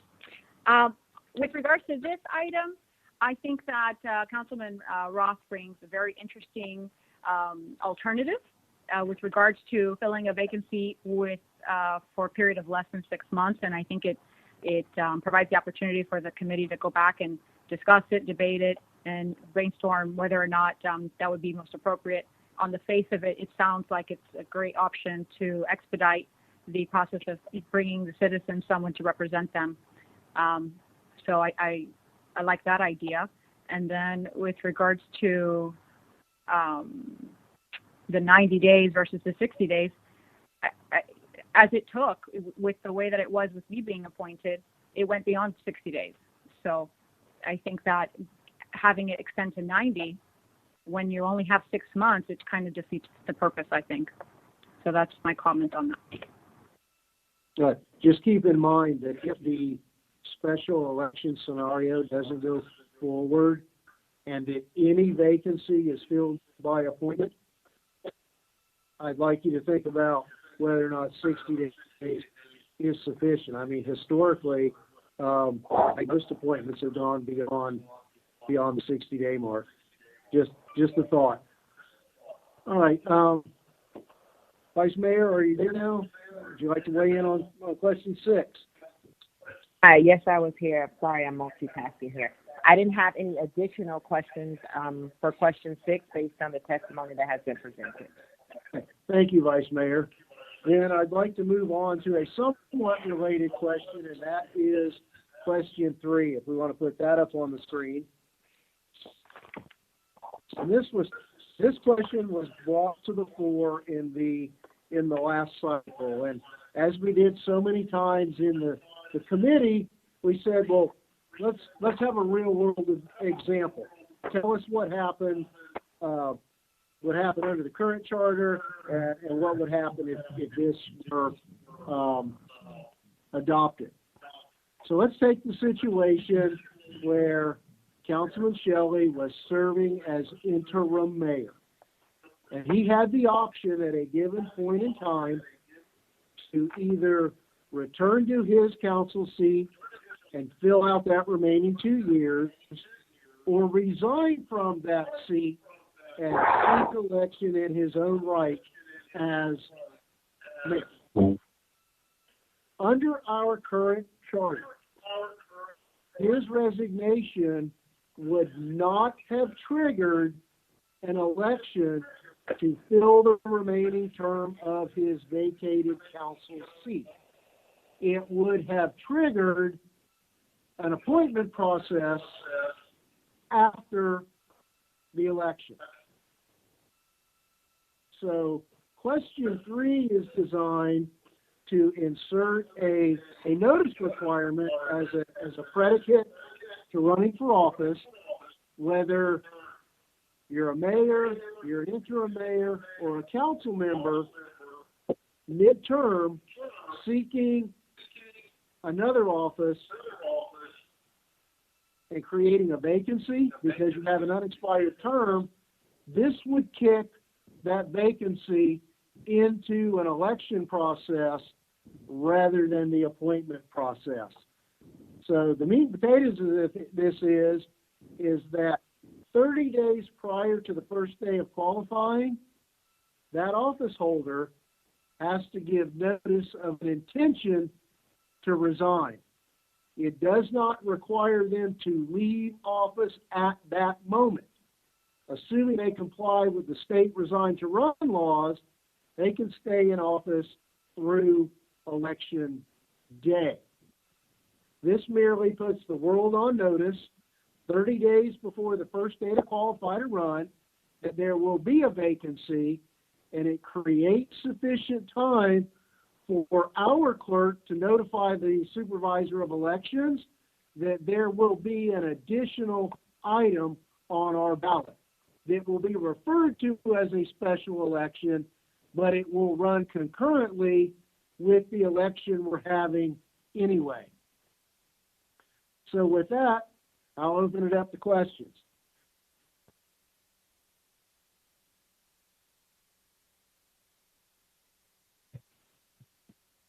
If anyone's talking, I don't hear anything right now. Mr. Mayor? Yes, Mr. Shelley. So a question on this one as well. I know it's worded as a notice of intent. I assume, though, it's currently being proposed that this would be a irrevocable notice of intent, or is it envisioned that this would be a way, could a person be required to issue a notice that they intend to resign, but still given the opportunity to revoke that intent, notice of intent, and continue to serve, but that still would give the clerk and the supervisor elections the ability to get the process moving, so that if they did actually follow through with the resignation, we would be able to save our monies and ultimately have it be part of the existing ballot. What is the exact intent, I guess, as it is now, and then was there discussion about allowing this notice to resign or notice or intent to run to actually be revocable, such that it still accomplished both goals, still gave the person running the maximum amount of time to make that decision, as well as making sure that there was not extra cost incurred by a special election. We didn't come at it exactly from that angle, but I'll let Mr. Pearl, if he doesn't mind, address that issue. I think that my recollection of the discussion that this was not meant to be revocable. And to the mayor's point, we didn't discuss it in that framework. But I think that, and I'd have to work with the clerk to answer the question, once she notifies people and you get to the qualifying period, I don't know if we can, at what point we are able to revoke that. Well, but what is the current, having somebody be on the ballot. So you'd be speaking about a time period between the 30-day requirement and the qualifying period. That's correct. Yeah, and probably to comply with the current resign to run law that's already in existence at the state level. 10 days. Right, end date. So the revocation would only be able to occur through the qualifying period, when she would actually have to notify or put the actual candidates on the ballot. You could not revoke it after that time. But up through qualifying, you would still be able to say, you know what, I've changed my mind. This isn't for me. I've tested the waters and it's not going to work. I'm staying on my seat. Or they could go ahead and continue their efforts, in which case the wheels are already in motion, the money is saved. So it actually gives as much flexibility on all fronts. You know, it would be something I'd be more, I think, supportive of or apt to think would be a great idea versus, you know, kind of enforcing additional options or requirements on our candidates versus other candidates that are under the normal resign to run law. So if you could maybe clarify that, that would help me as well. Well, if that's what it was left open, if that's what everybody's will is, then I would suggest that somebody make a motion that if this does move forward, that we add some clarifying language allowing for the revocation. And, I think Liz will check with the supervisor just to, in terms of timing. But if it's in normal course of the resign to run, I imagine it would be something that was doable from the election perspective. Okay. Go ahead.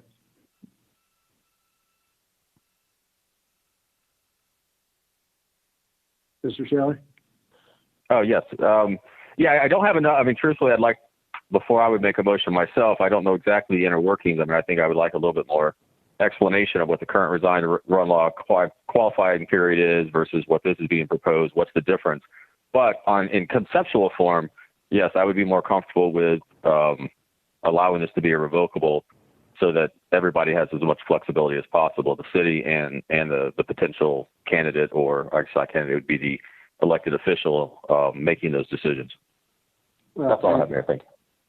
And I would think, Mr. Shelley, that if we were going to go down that road, that probably that time frame should coincide that maybe the last day of revocability would be somewhere between that 10-day marker under the state resign to run law and the day prior to the first day of qualifying.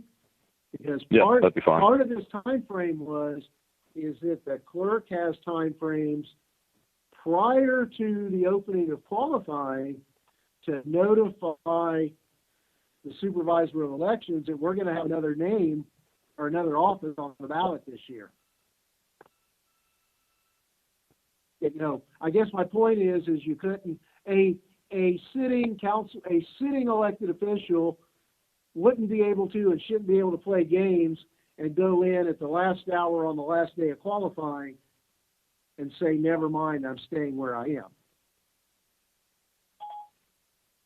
Yeah, I would concur that there needs to be some sort of, end date where you wouldn't allow that to occur, but something that gives the city and council person or elected official as much time, as possible to make their decision reasonably so, based on wherever they need to get their ducks in a row or make that final call, but still make sure that we are able to process it and save the monies on the special election. Because I think we've all seen that happen too many times, both whether it be locally or at the county or some other level where someone does resigns to run, and then ultimately there has to be a special election to fill the vacancy. So I think there needs to be some way to address it. I'm not quite sure which way I'm most comfortable with. And Thank we you. are somewhat addressing a parallel issue to that that's pending right now in Commission District 8. We're nailing that door closed. Under either scenario, under either what's presented or some period of revocability as you propose. Correct. All right, so let me just move from left to right then. Mr. Fletcher?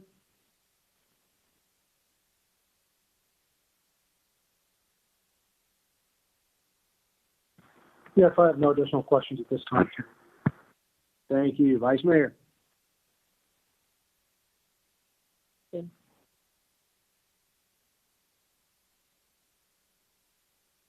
Chat, Vice Mayor. Me? I said no question. Sorry. Oh, okay. I'm sorry, you cut out. But Okay. we've got better audio tonight overall. Mr. Roth? Okay with this as long as Councilman Shelley's issues are addressed. Okay, thank you. Councilwoman Bailey? I have no questions on this one, Mayor. Thank you. Thank you. And Councilwoman Avila? No questions on this one. Thank you. Thank you. Moving right along then, I hope everybody packed a lunch and a pillow. Fair warning, these may not be any easier than the last 2 hours that we've spent. And I want to pair question 2 and question 4. These are some of the issues that I think one or more of the committee members talked about in the very early stages of tonight's meeting about clarifying and fixing or addressing what some felt were loopholes or ambiguities in the charter. So what question 2 would accomplish would be to clarify that a person could only serve a total consecutive period of 12 years at a time without having a 2-year break in service. And that 12 years could be any combination of holding the office of mayor or council member in whatever mix, but when they hit that 12-year mark, they would need to step away for a period of 2 years. Now, and I want to be really clear, what this does not do, it does not impose a lifetime limit of service. We do not have that. We've never had that, and this does not serve to impose that. Nor does this increase the current 8-year term limit on mayor or 12-year term limit as council member. It is just reflective that in order to facilitate new blood and perhaps implement the real intent of term limits that were adopted in 2002, that 12 years in a seat means you get to sit on the sidelines for a couple of years. Again, as this notes, this was approved 6-1 with Mr. Maldonado as the sole dissenter on this item. So, council, any questions, comments? Here, I'll start, Mayor.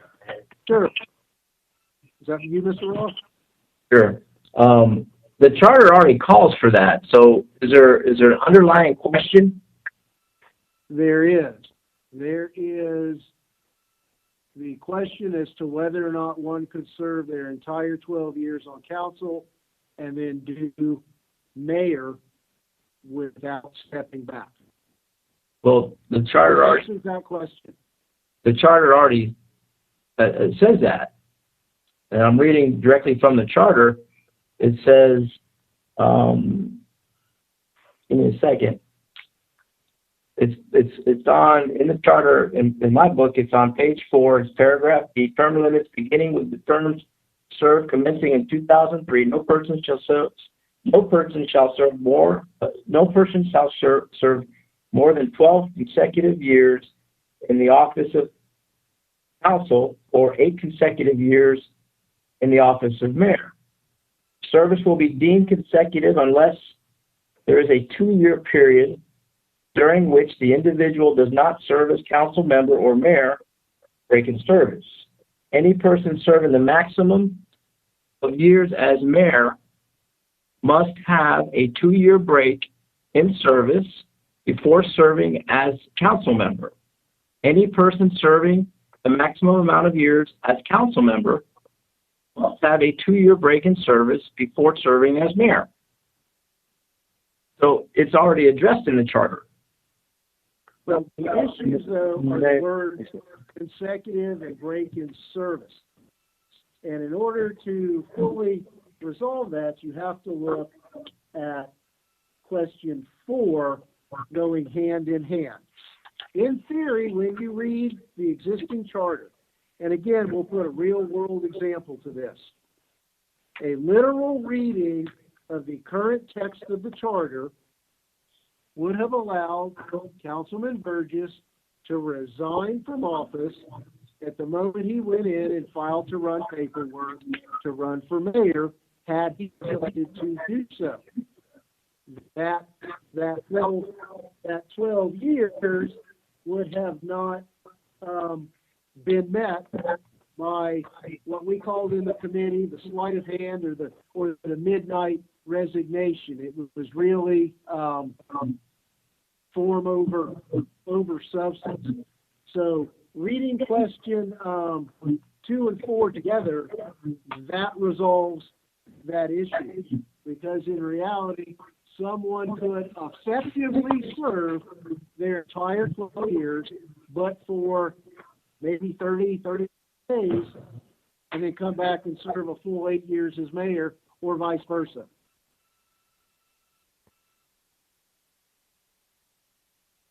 Mr. Mayor, if I could jump in just for a quick second.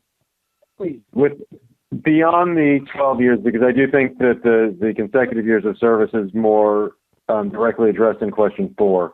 With question 2, it can be something as simple as somebody who served 2 4-year terms on the council could just decide that they wanted to run for mayor and serve as the terms are now, 4 consecutive terms or 8 consecutive years on council. That would be 16 total years, and this would cap it at 12 years of total service combined. In a way, taking aside how we look at the ambiguity in consecutive years and how that's addressed in the next question, that is just a real-world practical implication of the proposed amendment. Thank you, Mr. Pearl, for bailing me out on that one. Sometimes I lose sight of the forest for the trees as well.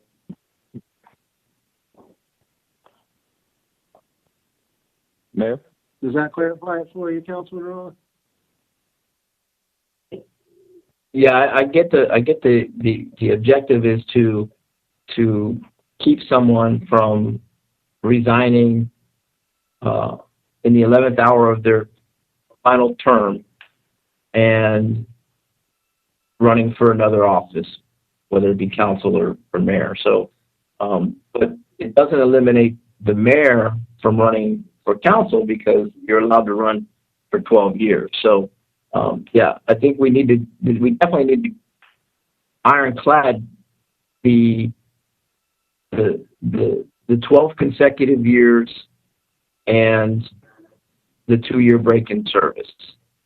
So I guess we'll listen to more discussion, and because I get that, but how do you solve it? And I guess in 4 we're going to solve that problem. Well, in part, Mr. Pearl hit the nail on the head that I missed. And the first part of the equation is, and to your example, Mr. Roth, a mayor could serve 8 consecutive years as mayor and then find an opening on council. And if this provision were adopted, that former mayor could only serve a 1 4-year term, because any more than that, he would exceed the 12-year cap that is proposed here. Yeah, but in the issue. But I'm sorry, I'm interrupting. But in the charter, the mayor's only allowed to run for 8, and then has to have a break of service before he can serve on council. as this is written in the charter. So that Matt, do you that needs to be cleaned up a little bit. Matt, do you agree that that's an issue as the charter is currently written? Well, the charter is currently written to provide a break-in service whenever you hit the maximum of either. That's the way it's written. So if you had 12 consecutive years, you needed a break-in service before you could go in council. You needed a break-in service before you could go to mayor. And if you did 8 consecutive years in mayor, you needed a break-in service before you could go to the council. This really deals with 12 total years of service, and eliminates that. I think it's helpful if we go through D1, 2, and 3 as well, because I think a lot of these questions are addressed in the subsequent provisions or the impacts of these. So if we can go through it holistically, I think that might be helpful to address some of the questions. So with respect to the term limits, right now there was the sense was that the intention in earlier charter review committees that no one should be on the dais for more than 12 years. And so steps should be taken to make that amendment. So it's 12 years of combined service. Theoretically, somebody could, in my example earlier, serve two terms as council person, and then, as it's written now, serve 8 consecutive years as mayor. And this 12-year total consecutive year limit would prohibit that. Okay? So you would only be able to serve the additional term.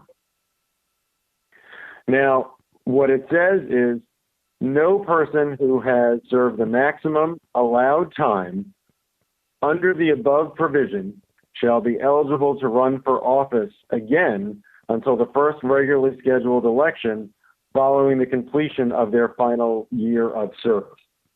So although we don't say 2-year break-in service, when we look at this, that is the effect.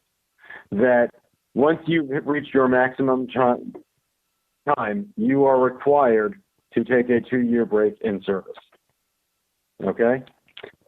Any member who, I'm sorry, and this goes to, were you jumping in? Well, I was going to add that. So if you term out your 12 years and you want to run for your seat again, you're basically out for 4 years, unless you want to run for the mayor's spot, unless that gets changed or move.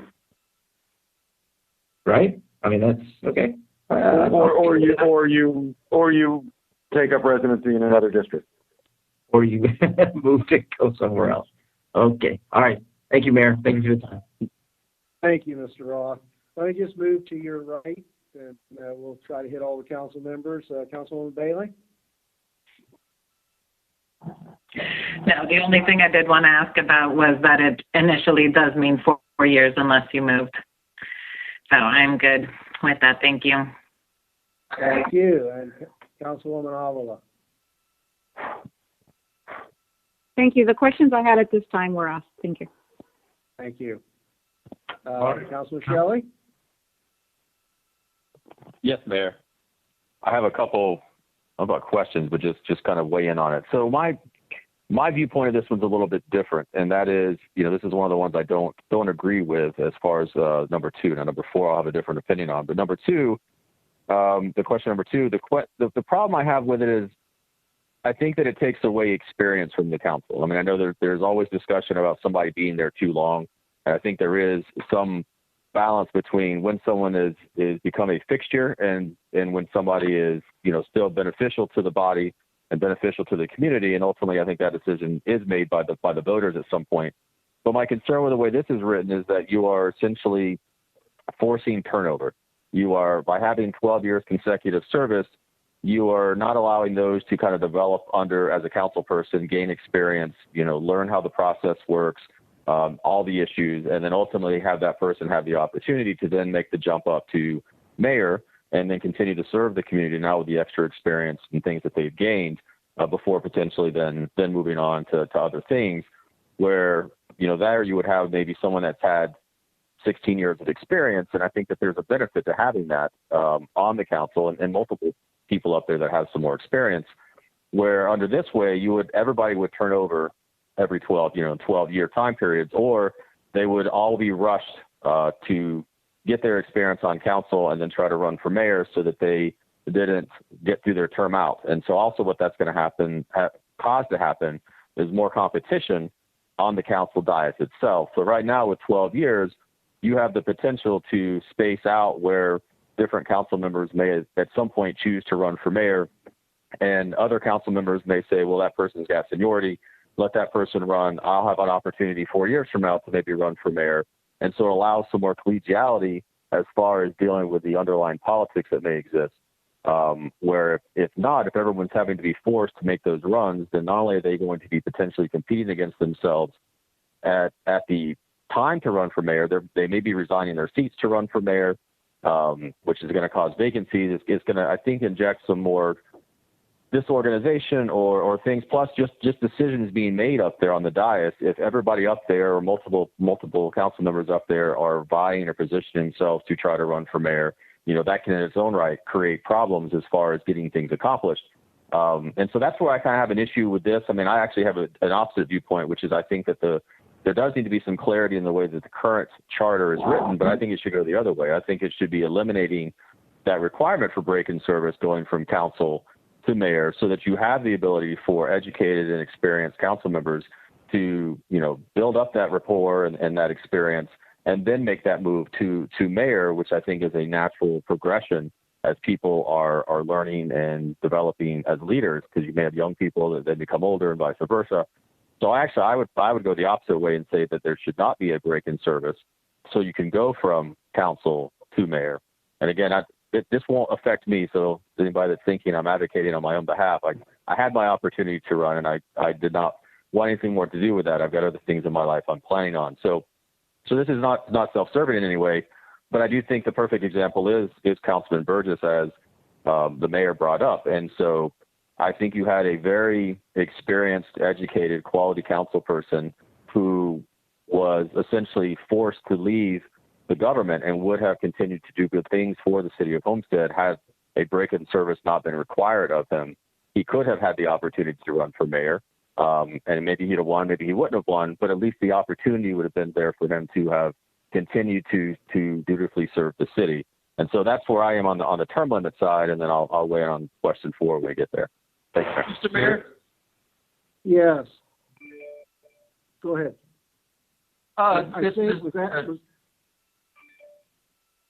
That's great.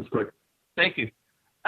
Just for the council's information, I am firmly opposed to any form of term limits. I think that's what elections are for. Elections are term limits.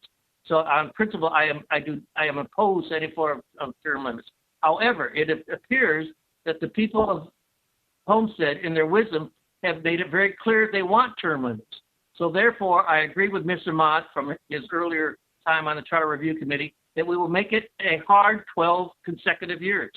That is in line with what the people of Homestead have apparently voted on, and therefore, that's why I voted for a hard 12 consecutive years limit. Thank you. Thank you, Mr. Craig. Mr. Maldonado, I think you were in the queue. Thank you.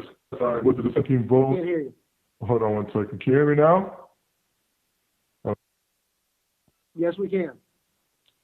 Can you hear me now? Yes. Okay.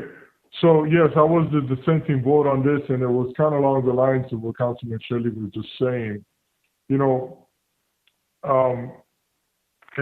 it could be, we'll look at self-serving at the same time.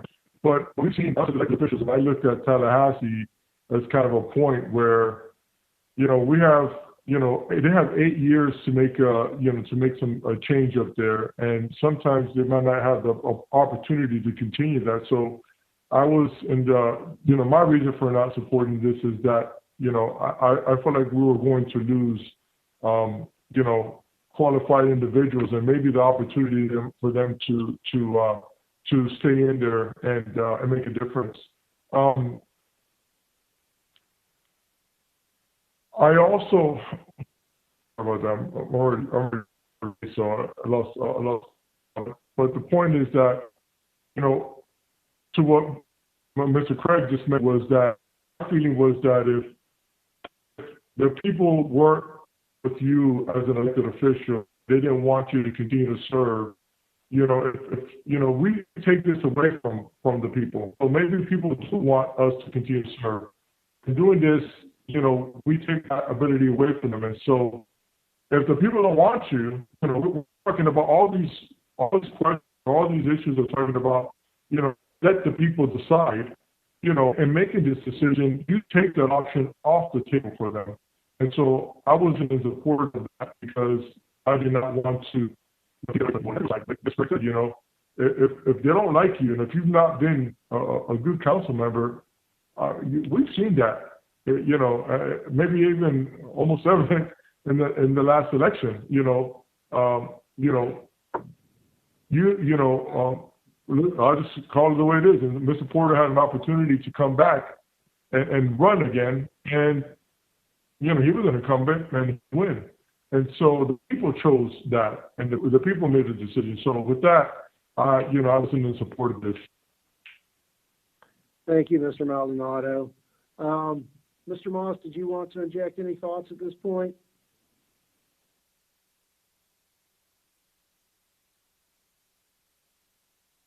I agree with myself. Sorry about that.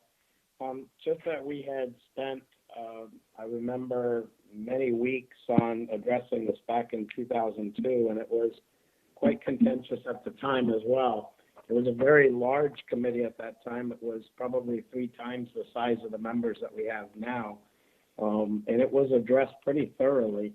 And I think the consensus was that they did want some sort of a limit of service on time up there. I understand the argument, and I don't disagree with Mr. Craig as far as the voters actually, if they're not happy with you, they can vote you out, and I tend to agree with that.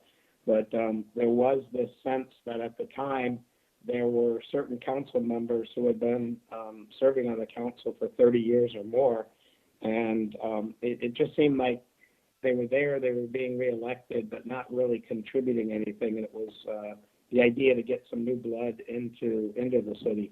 And so that's why this was put forth. And at the time, it was at least my opinion, and I thought the opinion of the members on the committee back then, that we had in fact established the 12-year hard limit and then a 2-year just back away and come. We didn't want term limits, in its entirety. In other words, we didn't want somebody to not be able to come back and to run for either mayor or for council. As a matter of fact, if they did 12 years, took 2 years off, and come back and do another 12 years, they could continue to do that as long as they wanted. But wanted to just take a step away to be able to maybe live under the provisions that they had passed in their 12 years of service there. So that's all I wanted to state, is that this was in fact addressed very thoroughly. It was I remember having many meetings throughout the community, and that's one thing that's I agree with the comments that were made earlier, and it's going to be hard with COVID to be able to get out to the community like we used to, as far as face-to-face groups of people for them to ask questions, and we had some very good turnout back then. But we did present these issues to the community, and many opportunities to meet, at least 5 or 6 that I recall. And then it was put on the ballot, and the people did in fact vote for this, as was stated earlier by Mr. Craig. So that's all I have to say. Thank you, Mr. Moss. And I'll go back to my left, Mr. Fletcher.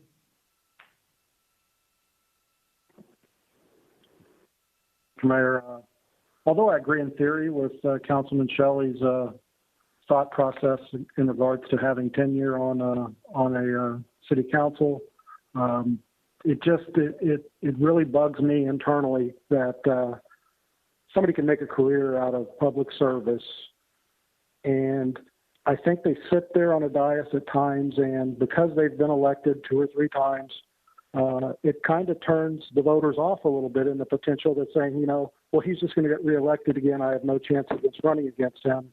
So therefore, I'll just step to the side. And I think this offers an opportunity to more people in the community to get involved in the city and ensure that, you have different points of view on that council. And the way our current elections are set up, you're always going to have somebody there with a little bit of experience. I was on the council 20 years ago for 2 years, and that was 2 years of learning. And back in that time, I didn't even get my feet wet, and now I have 4 years, and it's time to, maybe in 4 more years, we'll see if I decide to run again or I let somebody else come along and take the torch. But I agree with term limits, and I believe it should be put forward. Thank you. Thank you. Vice Mayor? I agree with Councilman Shelley. I think experience matters. I don't agree with the notion that, just because you've served 2 terms, you'll get automatically reelected because you've been there. If the voters choose you, then in this instance as well, the voters have spoken. So I am not in favor in question 2 because I feel that experience matters. And for the sake of moving this forward, I'll rest my comments there. Thank you. Mr.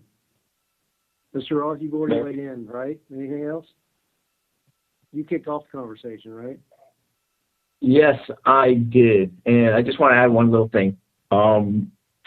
Experience does matter, but I think Councilman Fletcher said something that was obvious to all of us, is that there's always a realm of experience on the council.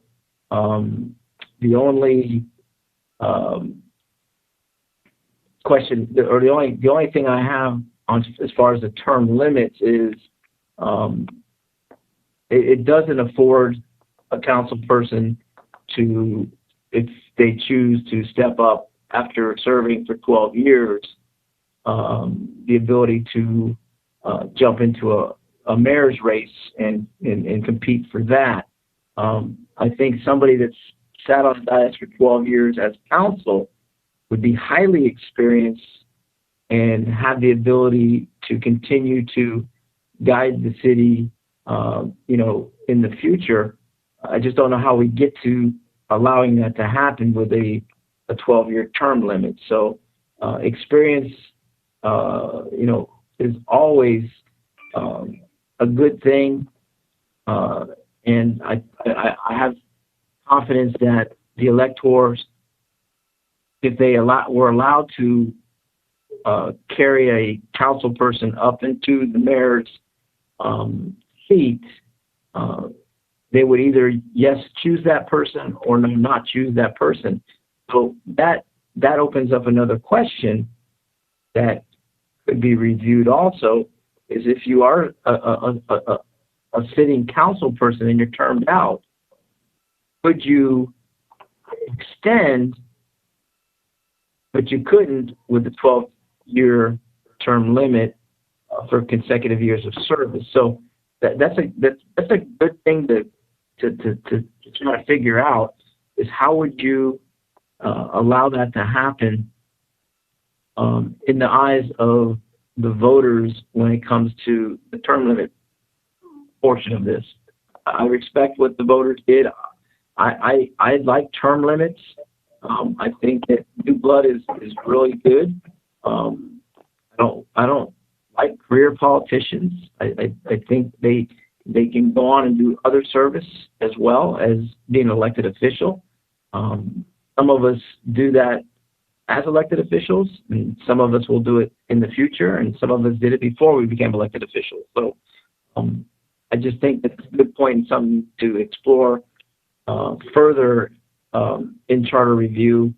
An exception, if you're a council person, maybe you are allowed to take your experience, the relationships you built with the state, with the county, because you got to take that into account too, is, those relationships that you form over the years are very powerful to what we can bring into our city. So with that, I'll rest. Thank you, Mayor. Thank you, Councilman Roth. Mayor, Question?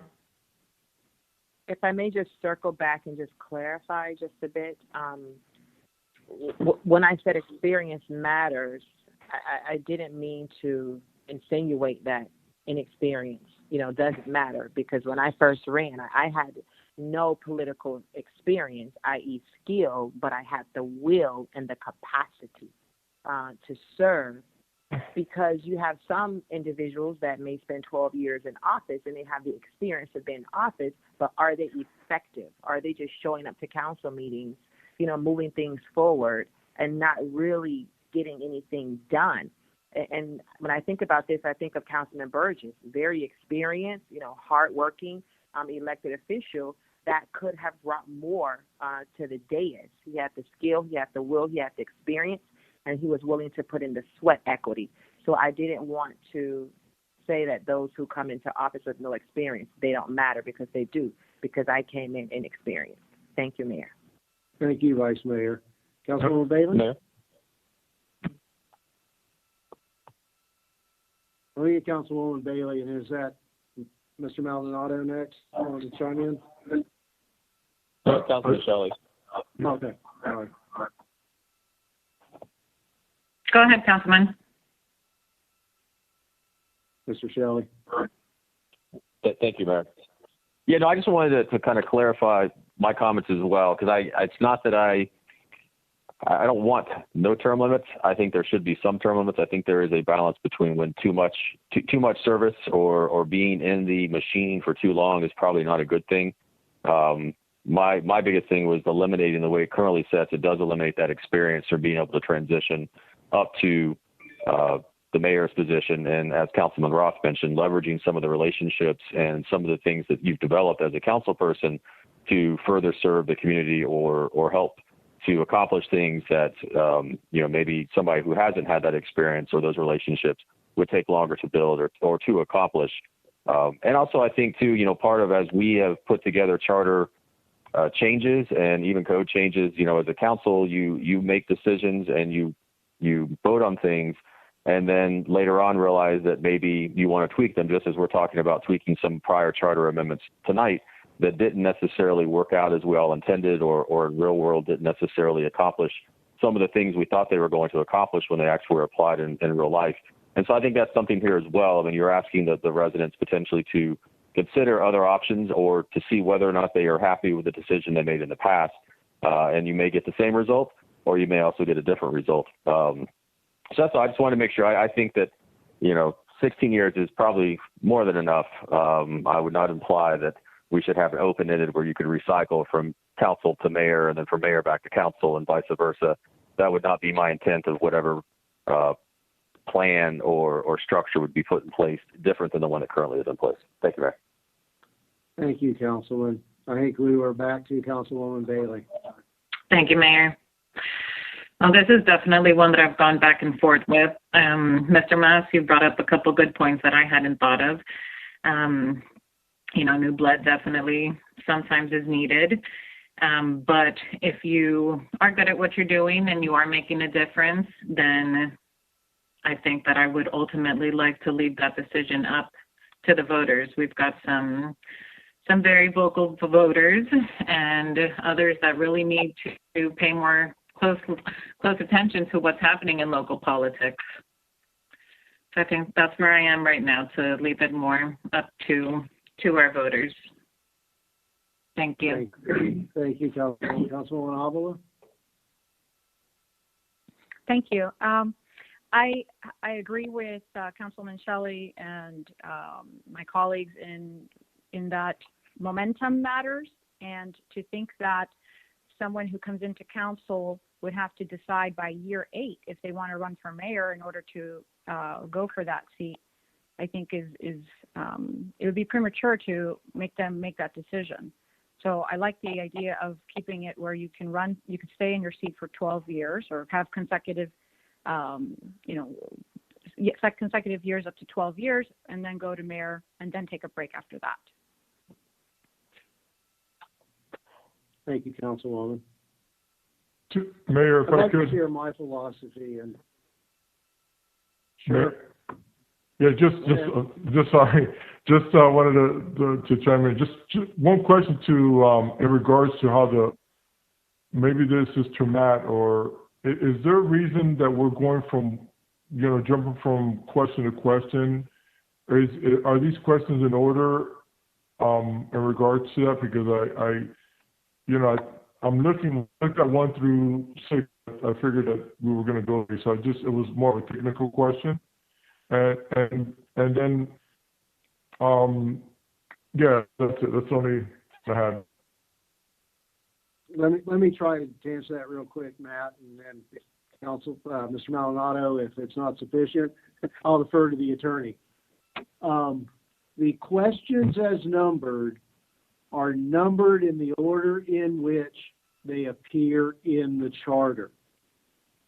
My total discussion here tonight, as I stated it at the outset, was that I was taking them in pairings as they related to each other.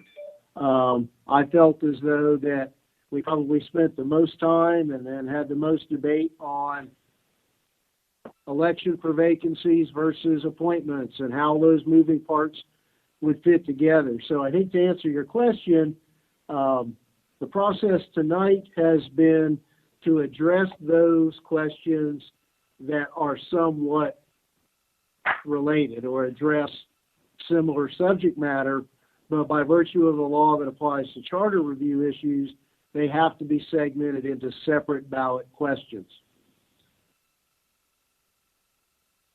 All right, thank you. Just thought about the reason behind that. Thank you. Okay. I come at this, and you all are allowed to laugh and agree. I always sat in office as the underdog and the outsider. And in that regard, I come to this more as to not what are we going to do to help longtime incumbents, but how are we going to level the playing field with those who would make good servants, but let's face it, there is a built-in edge generally with incumbency, with name recognition, and with fundraising ability. And I'm a big proponent of bringing in new blood. We have the opportunity really every 2 years to change the majority of the members of council at this point. And I like that. When I was first elected, we did that. The people had had enough. But now when you look at 4-year terms, that all council members have 4-year terms, that's a fairly recent phenomenon. And look at the exponential growth of our city from the time these term limits were first put into place. In 2002, we had 25,000 people, not voters, but people. Today, we have over 76,000 residents. That's a lot more voting households. It's far more difficult and far more expensive to run a campaign. And for me, if you are an incumbent, you have that built-in edge. And in one regard, if you haven't accomplished what you came there to accomplish in 12 years, you need to leave anyway. Enough's enough. As Mr. Moss said, when term limits were enacted, we had sitting members who were dinosaurs and institutions and virtually at that point unbeatable.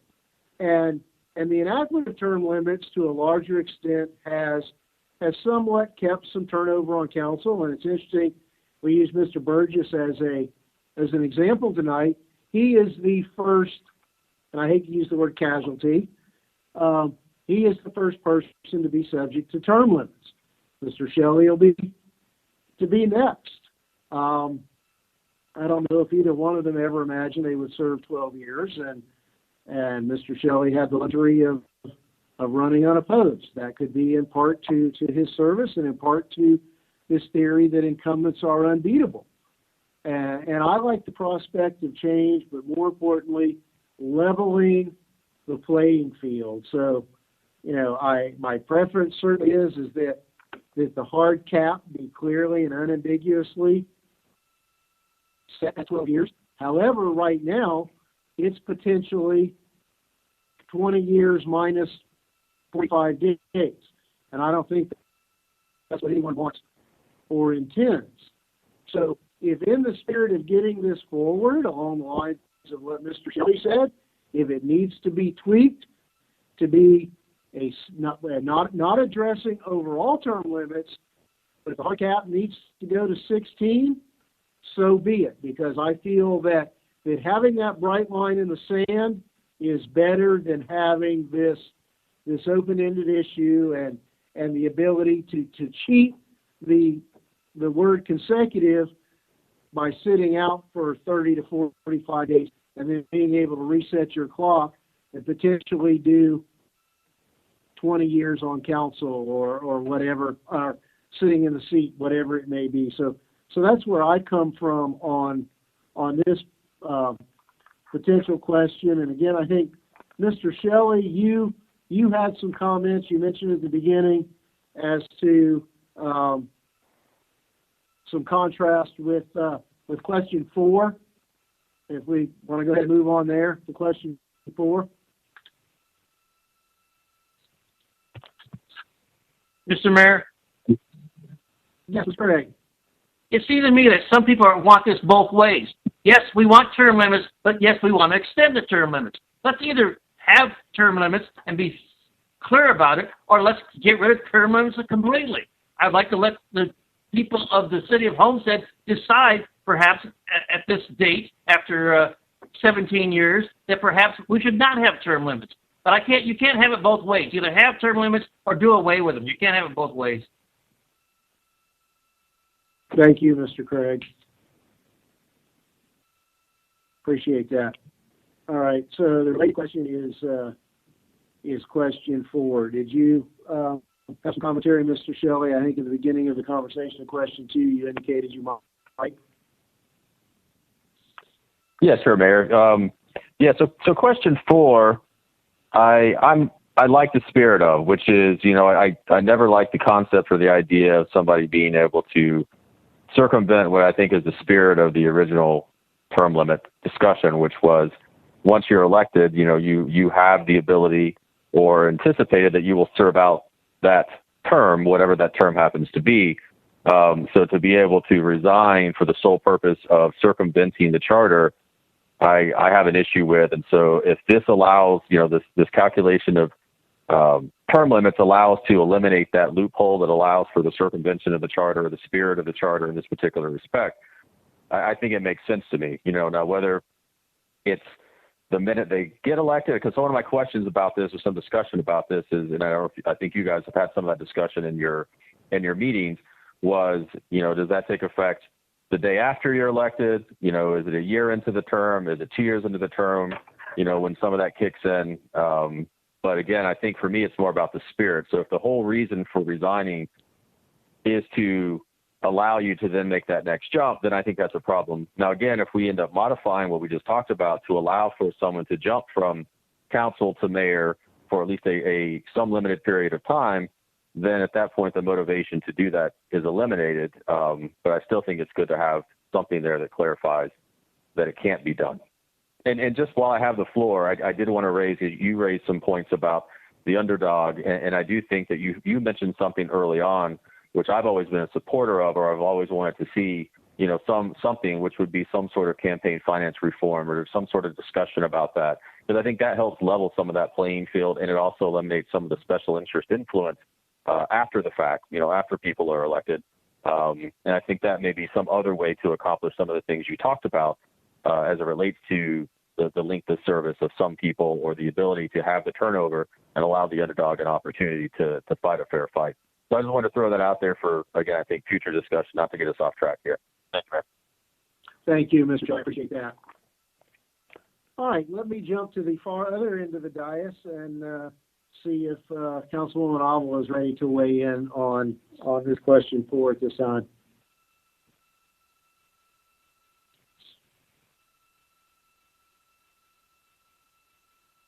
I'm here, sorry. Councilwoman? Yes, sorry, technical Okay. difficulties.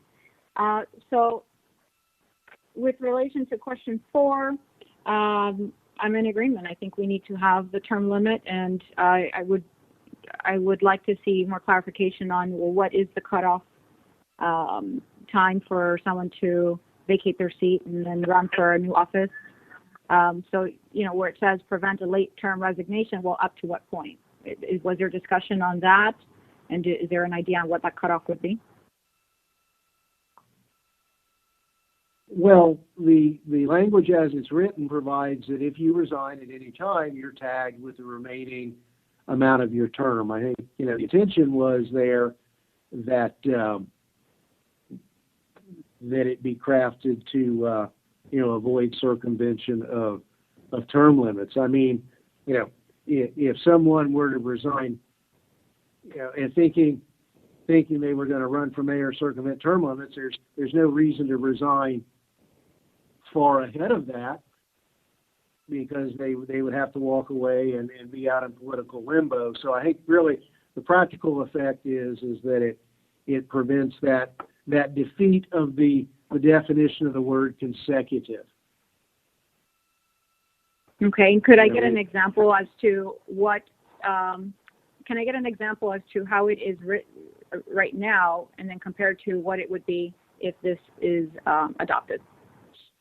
Okay, right now we'll go back to the Burgess example. If John Burgess had, under the current terms of the charter, resigned in late August to run for mayor, he would not have met the black and white definition of 12 years of consecutive service.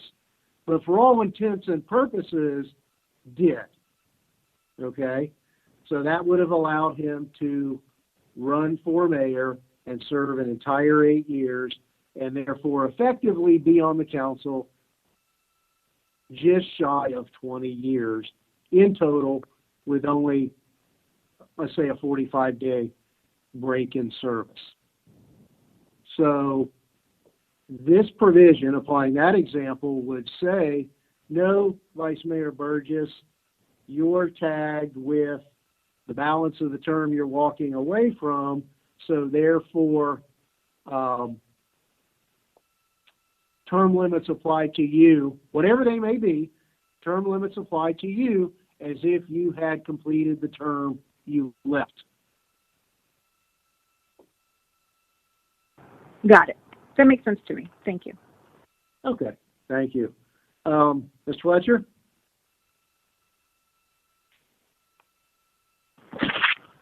Yeah, I have no additional questions at this time for this item. Thank you. Councilwoman Bailey? I have no issues with this one. Thank you. Thank you. And Vice Mayor Sayers? I have no issues with this. I'm not about circumventing the charter. I think we should maintain the true integrity of it, and I support question 4. Thank you. And Mr. Roth? Thank you. It brings up an interesting question on circumventing the term limits, and I'm wondering if the Charter Review Committee would think about if someone really was considering to run for mayor that had been in the council seat and they're serving their final term. So let's say you put a limit on it. Instead of it being 45 days, what if you put that council person, if they decided they wanted to take their experience up to the next level and run for mayor, they would have to resign that seat a year in advance. So they do have technically, not by charter, a break in service, but they do have a break in service that is a specific amount of time. Or let's look at another scenario. Let's say a council person or mayor, whomever, gets ill for some reason, and they're 2 years into their final term, and they have to leave, they have to resign because of an illness, and then they get well again, and they want to serve, but they haven't had a 2-year break in service. So there are some circumstances that, you know, allow for someone to step aside. But I think if people are concerned that you're going to do it, you know, 45 days prior to an election to circumvent the charter and the 12 continuous years of service, then yeah, obviously we need to figure out a way to stop that. But if someone legitimately thinks they want to run for mayor, or they have to resign for whatever reason, and that reason changes and they can come back and continue to serve the city, I think maybe there's something to look at there. Just a thought, just want to throw it out there. Thank you for the time. Mr. Rock, we did somewhat address that, and we talked in terms of we don't want to create a subclass of eligibility or a protected class because you were an incumbent, number one. Number two, if you set those arbitrary lines 1 year out, 18 months out, 2 years out, you're then kicking us back into the arena of either having to go through the agony of an appointment or run a special election. So, and committee, if I'm misspeaking here, that is why we drew the line at, if you leave, whenever you leave, you're tagged with the balance of that term for calculating your term limit bar. You know, to create that 1 year exception is not fair or appropriate, nor is it really advisable to create a perpetual situation of vacancies, appointments, and special elections. Understand. Thank you. Thank you. Did I hit everyone on council on this particular question? Has everyone had an opportunity? That would seem to be fairly easy as things go. Mr. Pearl, do we need to move to extend this meeting?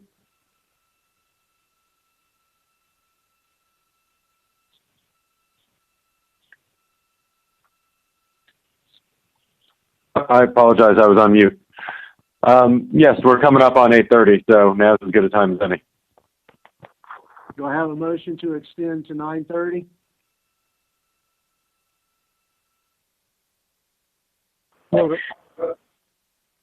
A second. All right, we have a motion to say to extend to 9:30. Is there anyone who would like to be registered as a no vote? Mayor, I'm not registering as a no vote, but just full disclosure, I may not be able to stay on to 9:30 because I'm sleep training my daughter, and I don't know how much longer I can be on. And with COVID, I don't have very much help because we're strictly quarantining. So I just wanted to put that on the record. Gotcha. We all understand and empathize with that, and it's certainly my hope that we can have a thorough conversation without going all the way to 9:30, though. So thank you. Okay, so we are now down to questions 7 and 8, which somewhat go hand in hand. And by virtue of the terms of 7, I think we need to address question 8 first. And a little history here. When the overhaul was done, the major charter overhaul was done in 2002,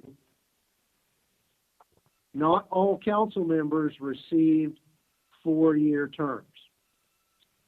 There were 2 members who received a 4-year term and 2 in the same cycle who received a 4-year term, or 2 4s and 2 2s. And the vice mayor up until that point had been customarily appointed by council as the one who received the most votes under the old at-large system. So we recognized that the most vote scenario was no longer applicable. So we had a separate vice mayor ballot. and determined that those who received the most number of votes on the vice mayor ballot, the two who received the most number of votes, would be awarded the 4-year term. So that worked for a few years, and then during the Bell administration in 2010, they were able to accomplish approval of a charter amendment that provided for 4-year council terms across the board.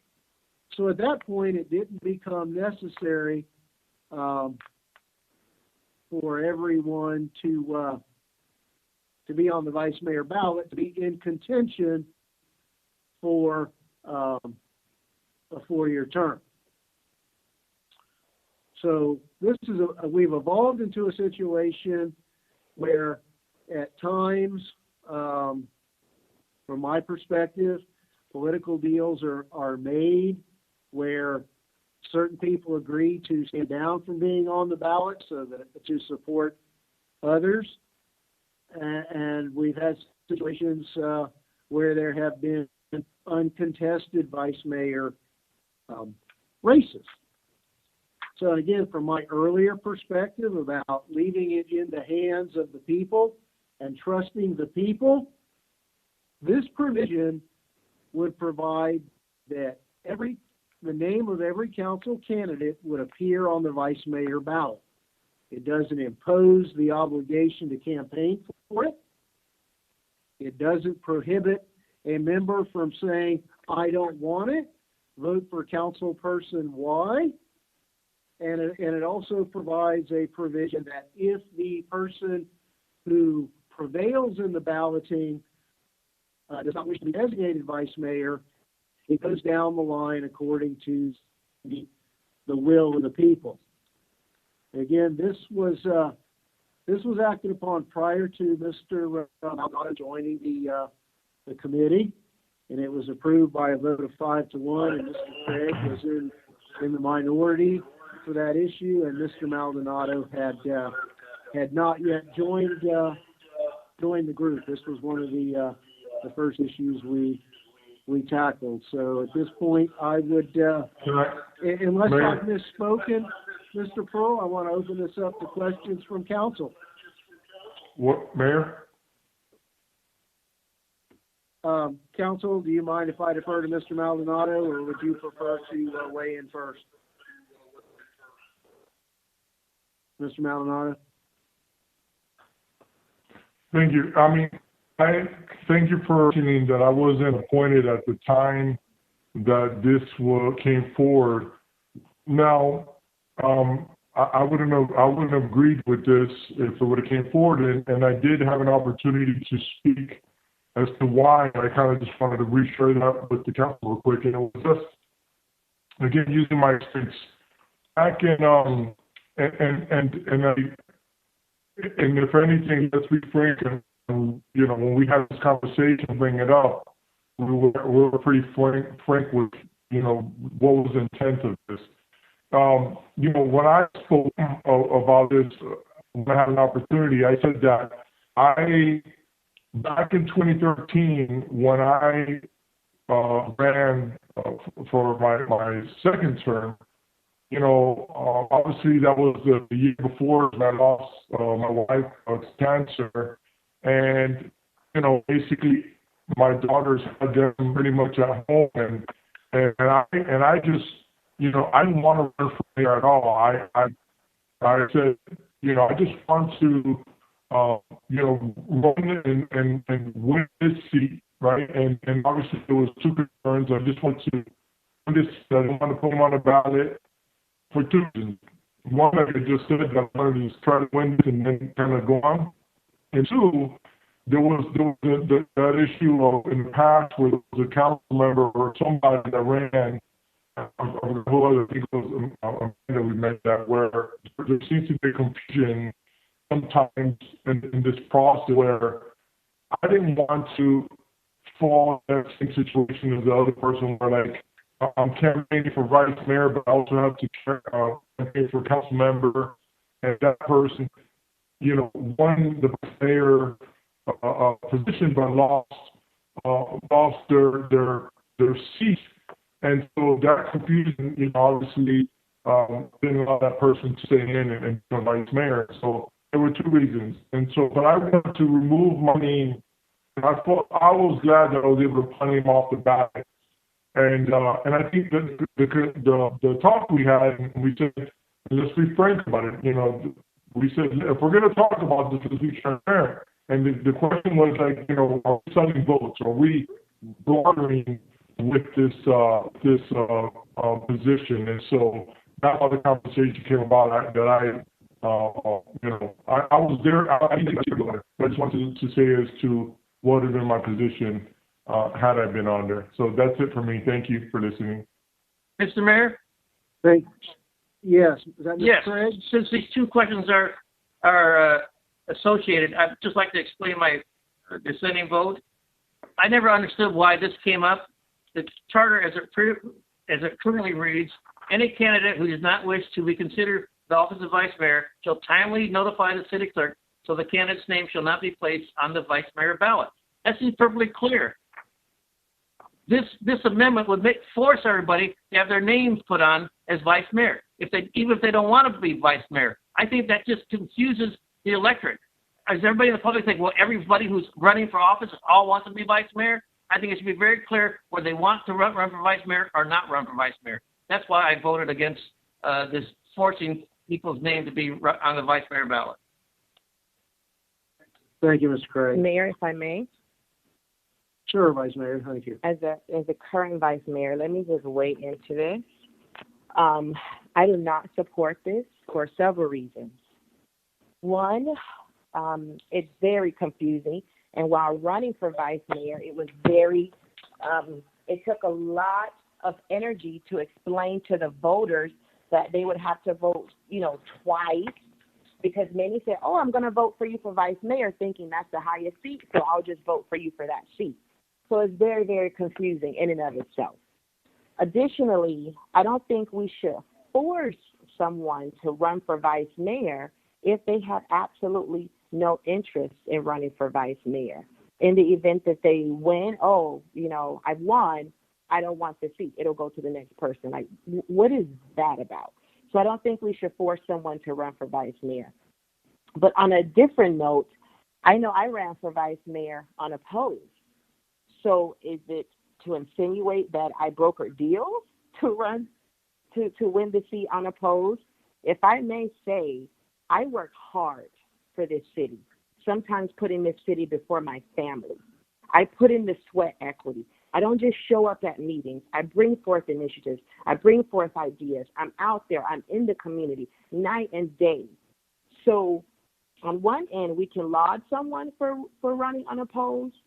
But for me, is it insinuating that I brokered deals to run unopposed? I ran for my seat unopposed. I think it is a testament to the work that I've done in this community. And by no means have I brokered deals to serve as vice mayor. Anyone that asked me, I said, well, if they want to run for vice mayor, by all means, I'm prepared to run. Councilman Ross didn't want to run for vice mayor. I didn't broker a deal with him at all. So I don't want anyone to assume that I brokered deals for the office of vice mayor, because I didn't at all. Thank you, Mayor. Thank you. And I just want to clarify that neither I nor, to my knowledge, anyone on the committee ever insinuated or overtly said or indicated that in any manner whatsoever. We try to look at these things in a vacuum. Certainly, we've used real-world examples, but have not painted any particular person with positive or negative intentions in that example whatsoever, none whatsoever. So rest assured that this is certainly not targeted to you at all. Okay, thank you. Councilman Roth? Thank you, Mayor. I'm totally opposed to this. I don't think anybody should be forced to run for an office that they don't wish to serve on. I think it's a disservice to the voters is confusing. You got to vote for 2 spots versus 1. And, to me, this is a no. Thank you. Thank you. Mr. Fletcher. Yes, Mr. Mayor, I agree with my colleagues. I think you need to identify whether or not you want to run for the seat. So I'm opposed to this issue as well. Thank you. Thank you. Councilwoman Bailey? Thank you, Mayor. I agree. You should want to put your name on the ballot. Thank you. Thank you. Councilman Shelley? Yeah, I echo the sentiments of everyone that's kind of spoken so far. I think that, as it is, our process is a little confusing, but I think to force someone to have to put their name on the ballot if they don't want to ultimately be elected a vice mayor, even if they didn't want to be elected vice mayor, I don't support that. Although I will say that in the event, it doesn't seem like it now that everyone's weighed in, but my position was that if for some reason the vice mayor, everybody's name was placed on the vice mayor ballot, then at that point, going back to the next question that we're going to, which is filling the vacancy of the vice mayor, it would have made sense at that point if the voters have weighed in on number 1 and number 2, to at that point allow that number 2 person to assume the role of vice mayor. But I don't support getting to that point because I don't think that everybody's name should be forced to be on the ballot if they don't want to be. So those are my positions on both of those items. Thank you, Mayor. Thank you, Councilman. And I'm sorry, Councilwoman Avila, I should have gone to you first and not left you for last again. So you'll be first on the next substantive issue. No problem. Thank you. I think that committee member Mr. Craig hit the nail on the head and expressed it the way that I would have. And I agree with Councilman Shelley in the tiered approach in the event that there were multiple names on the ballot. But I think it's counterproductive to represent that members of council are running for vice mayor when in fact they really aren't. So not only counterproductive, but not transparent and not providing the community and the residents with the right perspective of what's really meant and what the intentions of the council are. So I would not be in favor of this adopting this one. Thank you. Okay. Thank you. Have I touched base with all of the electeds at this point on this issue? I think I have. My only comment would be, and not directly to this question, but to address several of the comments I heard over and over again that, we have a confusing system. I disagree. I'm going to give you an example. Mr. Burgess never ran unopposed. And every time he ran for office, he won his seat and also overwhelmingly won the vice mayorship. So my point is that voters are a whole lot savvier than some of you seem to be giving them credit for tonight, because they clearly made that decision to punch his name as an example for council in an opposed race, and then in all 3 of his vice mayor races as well. And again, I want to keep in mind that the last time, in the last charter cycle, the question of whether to make this position appointed was narrowly defeated. So I think people like the opportunity to choose their vice mayor, and I hope that in the future we have those who will more than one who will aspire to that position. All right. So the related question to that was what the method of filling the vacancy. Right now, it's left to the discretion of council. This question is written, would not address a situation in the event of an unopposed vice mayor. So I guess, do we even want to pursue this one with tweaking in anticipation that the vice mayor's races will be contested in the future, or just move on? Mr. Shelley? Yeah, based on 8 being not supported, 7 to me doesn't make as much sense anymore, and it requires, yeah. So I think for me, it'd be just move on. I'm not supportive of that one either, no. Okay, thank you. For me Ms. as Oliver? well, I would say move on. Okay. Mr. Fletcher? Agreed, move ahead. Okay. Mr. Roth? Yeah, I agree. You know, that maybe we can look at the process for selecting a vice mayor if that seat does become vacant.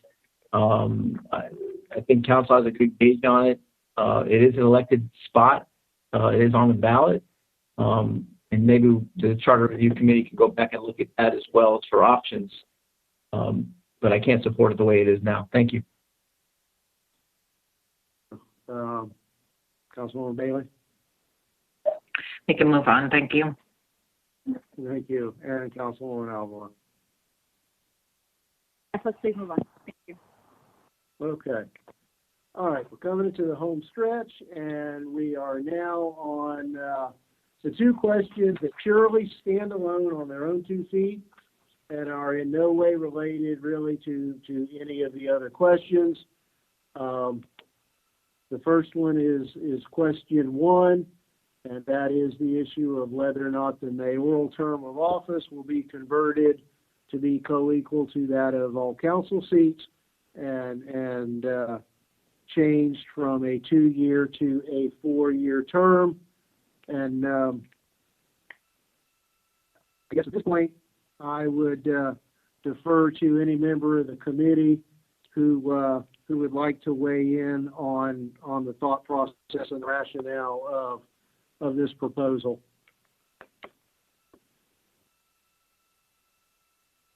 Well, Mr. Mayor, since it passed unanimously, I think it's very clear that the committee was unanimous in their desire that this should be passed. That this is our recommendation, that the term for the mayor should be extended to 4 years. Okay. Thank you, Mr. Craig. I wasn't, just for the record, I wasn't on the council for this one. I mean, on the Charter Review Committee for this one, just for the record. Thank you, Mr. Mayor, Maldonado. If I may, I just have a question. Sure. This has been on the ballot before, and the voters rejected this. How many times has it been on the ballot? Based on my research, the last time this appeared on the ballot would have been under the Bell administration in 2009. It's been kicked around by committees since then, but my research this afternoon on the clerk's website does not reflect that it ever made it to the ballot since it was defeated in 2010 when the 4-year terms for council were implemented.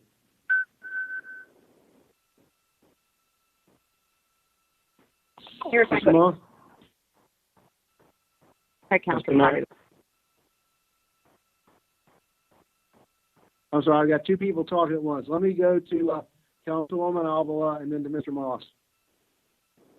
Thank you. I wanted to just share my perspective on this in that for the mayor's seat, I think I have full faith in the elected mayor at the time to do their best, perform, bring forth, all kinds of initiatives, and to be voted in again 2 years after that. So as is, I'm happy with the way that the terms are set. If we were to switch it to a 4-year term, then what would be the consecutive number of years? It would still be 12, based on our previous conversations, right? So the mayoral term limit is 8 years. The council has 12 and mayor has 8 under our current system. And this proposal would not change that. But rather than council members standing for 3 elections as it stands now, the mayor has to stand 4 times.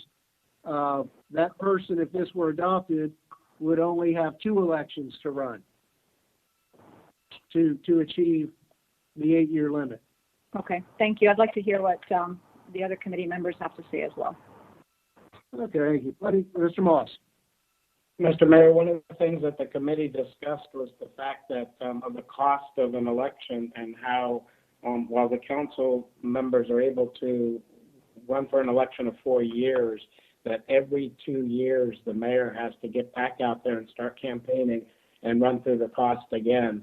So that was one of the issues that we discussed and wanting to see that the entire council have 4-year terms, including the mayor as well as the council members. And as Mr. Craig stated, it was unanimous.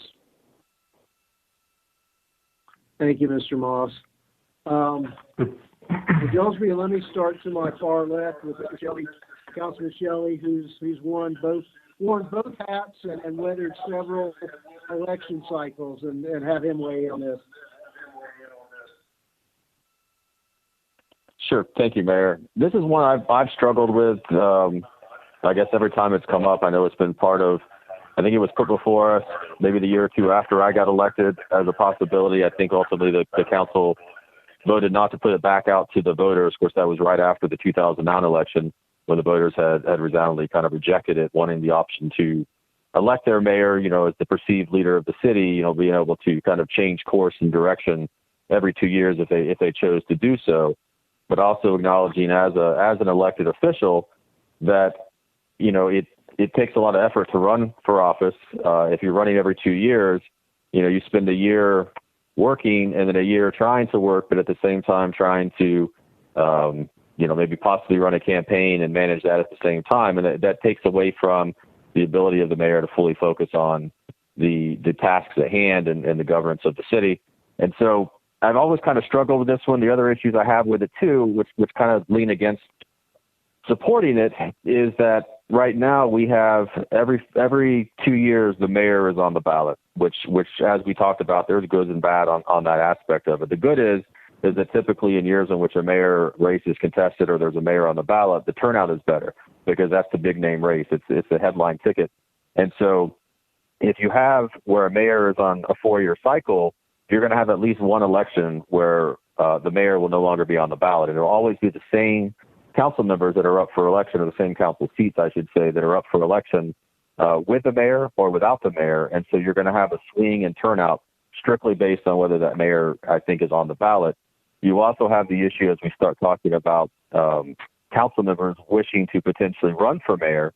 And those council members who are in line with the mayor's term are at an advantage in that they have the ability to then run for mayor when their term expires, whether it's based on this term limit thing we're talking about, or just based on the fact that they come up for re-election and opt to run for mayor versus run for their council seat again. If you're in line with the mayor's seat, it makes it a much easier decision and a much easier campaign or ability to campaign as potentially an incumbent, or just because your seat's expiring and therefore you can make that transition. If you're one of the council members who is not in line with the same cycle as the mayor, now you don't have any ability to run for that seat. You would have to either resign your seat early to then run for that seat during the cycle when the mayor terms comes up, or you then have to give up your ability to run or not run, and then wait for the mayor's seat to come cycle to come up so you could run for it. And so it complicates some of the transitions. It complicates some of the dynamics of the voter turnout, which is always why I've been somewhat hesitant or non-supportive of the concept, but also acknowledging that there's some pros. So I don't know that I have a position yet on this particular issue. I'm still on the fence. I can make arguments either way. But overall, I lean more toward no than yes. And I have each time it's come up before me in the past as well, both when I was somewhat leading or chairing the charter committee last time, as well as when it came before me on my at council level from a committee recommendation. I'd also voted against it at that time as well. So I'm kind of on the fence. That's where I'm at, Mayor. Thanks. Thank you, Councilman Shelley. Councilwoman Avila?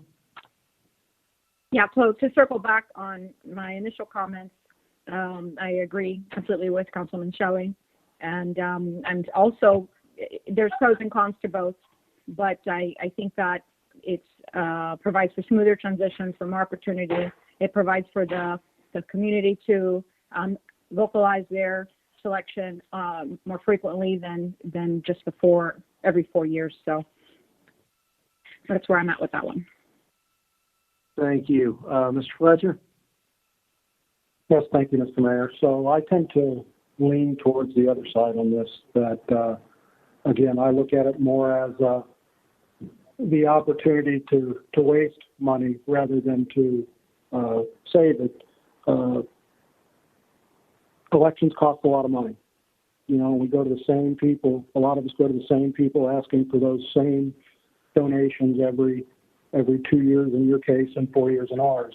And I think it puts a drain on the community, and it's a drain on the mayor's seat as well, having to barely be in the seat. Let's look at yourself right now. You've been in office for 7 months, and most of it's been in a pandemic. So you haven't had a time to get out in the community and do a lot of the things that need to be done to get yourself more recognized out there. I do see the other side of the story as well, but at this point in time, I would be in favor of a 4-year term for the mayor. Thank you. Thank you. Councilwoman Bailey? Thank you, Mayor. This was another one that I struggled with. I'm also still on the fence, although after hearing the comments, I am leaning on the side of being able to save money. I've also thought about how strenuous running a campaign is and how 2 years is barely enough time to complete what you set out to do. So I'll agree with our committee on this one. And thank you. Thank you. Vice Mayor, are you still with us? Yes, I'm still with you. I mentioned, I just had a question earlier. I'm on the fence. I think I'll decide when it's time to vote. Okay. And Mr. Roth?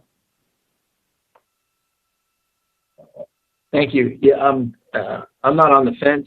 I think that Councilman Shelley put it out there pretty well. It's going to disrupt some things. I'm hearing saving money. I'm not sure what the saving of the money is. The election's going to go on either way. So I'm not sure what the saving money aspect was, unless I missed something along the way. But I think it creates an imbalance in the election cycles, and I think it's a concern. I mean, the mayor's position is an important spot, and I think the citizens have the right to vote for their council and their mayor. And if you happen to get a bad council and mayor, you'd only have an opportunity to get rid of the mayor every 4 years versus what's happened in the past when we've had some inadequate councils and they've swept the slate clean. So I think I think it's a no vote for this one. Thank you. Thank you, Mr. Roth. Being very candid, I really evolved on this issue, and not because I happen to be sitting in the seat.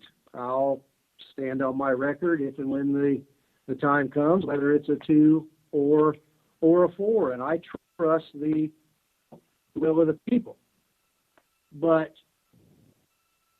the last time this went before the voters, and I was in alignment with the following: that the mayor is the face of the community. Sometimes you get the wrong face, the wrong voice, as it turns out. But again, going back to the size of our community, we're no longer a community of 25,000 people. We've zoomed beyond 75,000 people.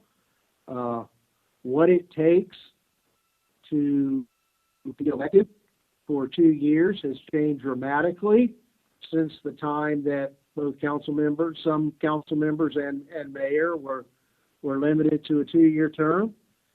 But I also think from a practical standpoint, it really puts the mayor at a disadvantage to council members. They can generally smugly sit there with a 4-year term and run the clock out on a mayor for sport or because it's the right thing to do or just for fun. And you know, the older we get, the more quickly that 2-year period goes by. I think back to where I used to think 2 years was a long time, and now 4 is gone in a flash. I think that given the nature of what is expected of the mayor in this size city and the time it involves and the effort and campaign money that it takes to get elected, and let's not kid ourselves, you know, the mayor's running, you know, on his own at large, is difficult, and I think it would perhaps, and I understand the disruption of the cycles, I do, and that is an issue, but I think in the longer term that it would bring perhaps more stability and a more conciliatory tone among mayor and council, and again, not that it's determinative, but you know, of the top 5 cities of population in Miami-Dade County, 3 of them have 4-year mayor's terms, and of the top 20, 15 of the 20 have 4-year mayoral terms, and that stretches the gamut from some of the oldest cities to some of the newest cities. So I've been personally on the other side of the fence in years gone by, but I think Councilman Shelley mentioned it earlier that in terms of experience, what seemed like a good idea at one point, experience teaches you that you should evolve, that you should take a different perspective, and that something is worth looking at. So that's where I come from, and I'll tell you, whether or not I was sitting on the sidelines in a council seat or in the seat that I have been bestowed by the voters at this point, I would take that same position. It's again, as I said earlier, our decisions, I hope, are made on the basis of what's fair and right and best for the community, and not personalize those issues. Mr. Mayor? So, yes, is that Mr. Craig? Yes, having made the motion, I'd just like to make one final comment. This probably does not apply, but in my years of Washington, D.C., the common wisdom was that a member of the House of Representatives, it took them 2 years to find out where the bathrooms were. Obviously, that doesn't apply here. However, I do think that in terms of consistency, if the members of the council have a 4-year term, I think it's only correct and only consistent, only fair that the mayor have a 4-year term also. And it appears, it would seem that we're penalizing the mayor by making a mayor run every 2 years. If members of the city council are allowed to have a term for 4 years, because you're running for mayor, you have to run for 2 years. It seems like a penalty. I just don't think it's fair. Thank you, Mr. Craig. Appreciate that. Anything further from the committee on that issue? I just have something to say. Sure, Vice Mayor. I think when we are discussing this issue and voting on it, I don't think we should vote on it based on the mayor that's in office. So in 2010 or whenever it was on the ballot, it was voted down because of that mayor in office. It shouldn't be, if it's a bad mayor, it's a bad decision. But if it's the right face, it's the right decision. So I think we need to be fair and impartial here and vote on the position and not the person that is in office at the current time.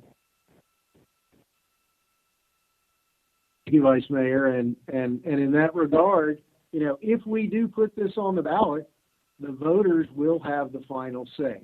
It is a vote to move any of these issues forward is a vote of confidence and a trust in the voters to do what's right. And I would tend to agree with you. The result in 2010 was probably personalized.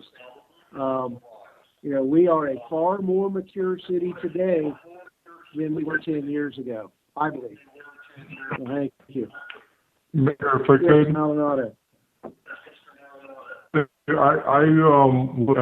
said earlier on the record that I wasn't able, I wasn't on the committee when this first came before us, so I really wasn't able to, to chime in on this. And so I did get a chance to say something as well at one point, and my thought process was that if going to stay current terms of, like those presidential ones, then I always felt like it was important to have the mayor be a part of those races, because I think that a lot of times people come out to vote, they are coming out to vote for the mayor and council. And so my concern was going to be, if we went to a 4-year cycle, and then obviously there's going to always be a cycle that did not have a mayor running in it. And so I felt like, maybe that election cycle wouldn't get a good view or good turnout. And so that was the concern that I had addressed when I had an opportunity to speak on it. Obviously, it had already passed in regards to that. So I was not in favor to the 4-year term, simply for the fact that I think that it's important for the mayor to be there in every election cycle to kind of keep the folks coming out and being a part of the process. So I just wanted to share at least my opinion on the matter that unfortunately I wasn't able to vote on initially. Thank you, Mr. Maldonado. If there are no further comments on question 1, let's wrap up the questions and go to question 9. Hopefully this is pretty straightforward and we can get back into the meat and potatoes. There's a charter provision that requires a 5-year review that started on the 5-year anniversaries following 2007. And that required review also mandates by charter that the committee only consists of 5 members. And this is something that I initiated, that it seemed to make sense in light of how this ad hoc committee was composed, and I think the committee that then Vice Mayor Shelley chaired in 2016, that you provide for the ability for each elected official to designate someone to serve on the committee. So this simply increases that mandated committee's membership from 5 to 7 to reflect that issue.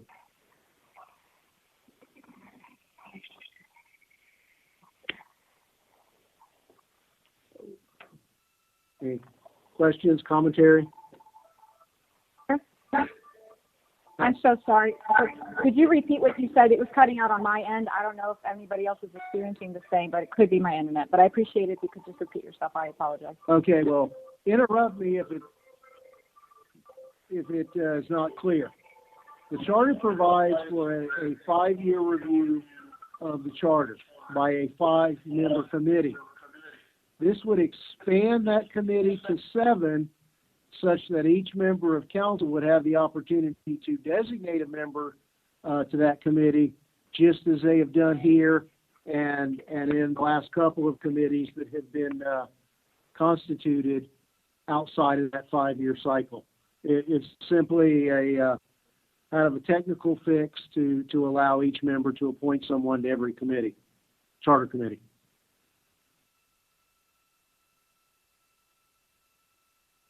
Thank you. Okay. Any questions or concerns about this one? I'll just say I agree with this one completely. It helps us make sure that our area is being represented and levels the playing field. Thank you. Thank you. Appreciate it. Mr. Mayor? Well, I know, yes.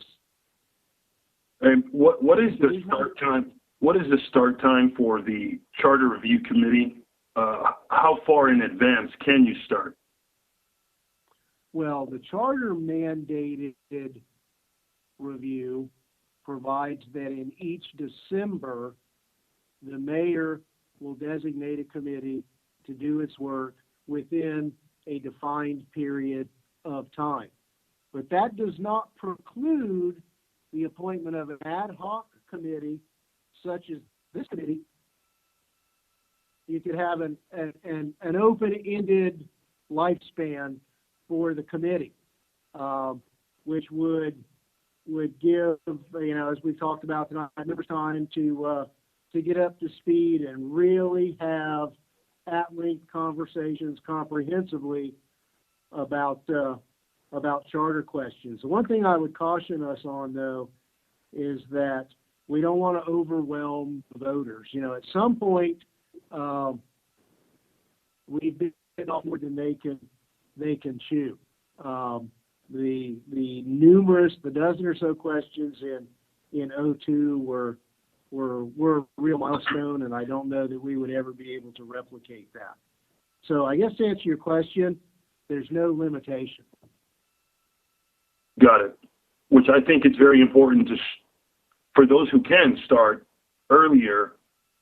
I think it's very important for them to start earlier, understanding what our charter really represents.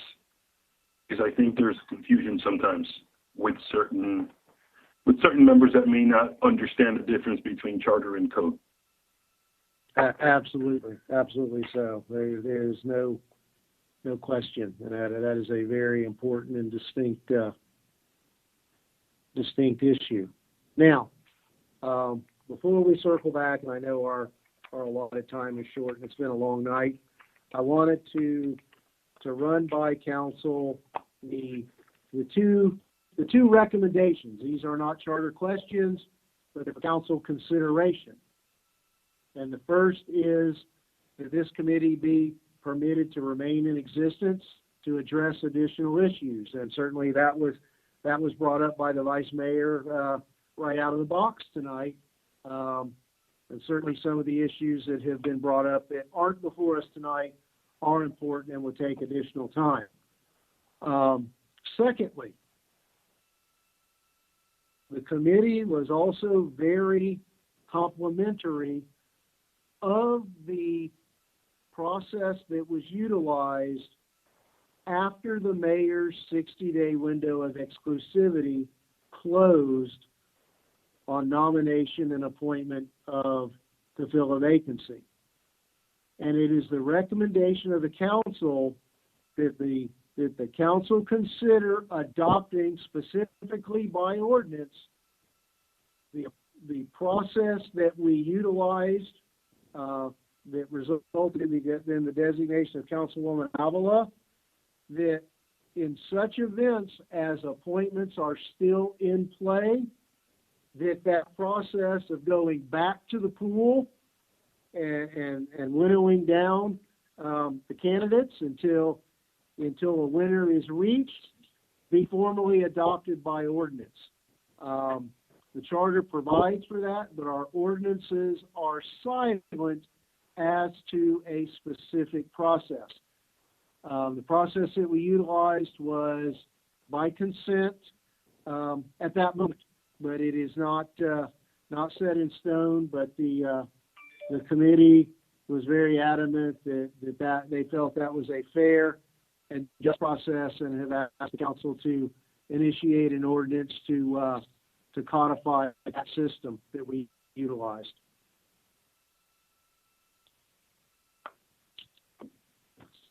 So with that, I think we have hanging over our heads a couple of issues. Mr. Pearl, do you have some notes on the concerns of council as to some tweaking that they wanted to see go forward on some individual issues? I do, and as we go through this, one suggestion I was going to make is one. If we're going to move forward and put something on the ballot, let's start there. And then what I suggest is we go question by question, because I've heard a couple of things that people were not interested in seeing move forward, such as the vice mayor piece, and then some tweaks. I have some notes on 1, 2, 3, 4 different items that we may want some clarification on.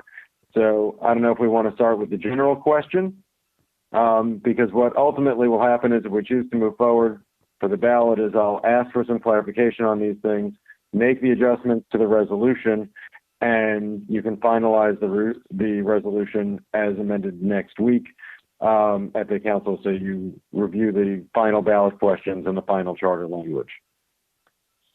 So I guess the issue is really substance to go ahead and take those off the table that need to be taken off the table, or move those forward that were not subject to any adjustment. Is that a fair assessment?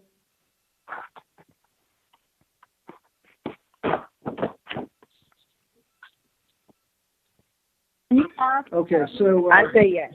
Yes. Okay. All right, so let's just go in order. Would someone like to make a motion on question 1?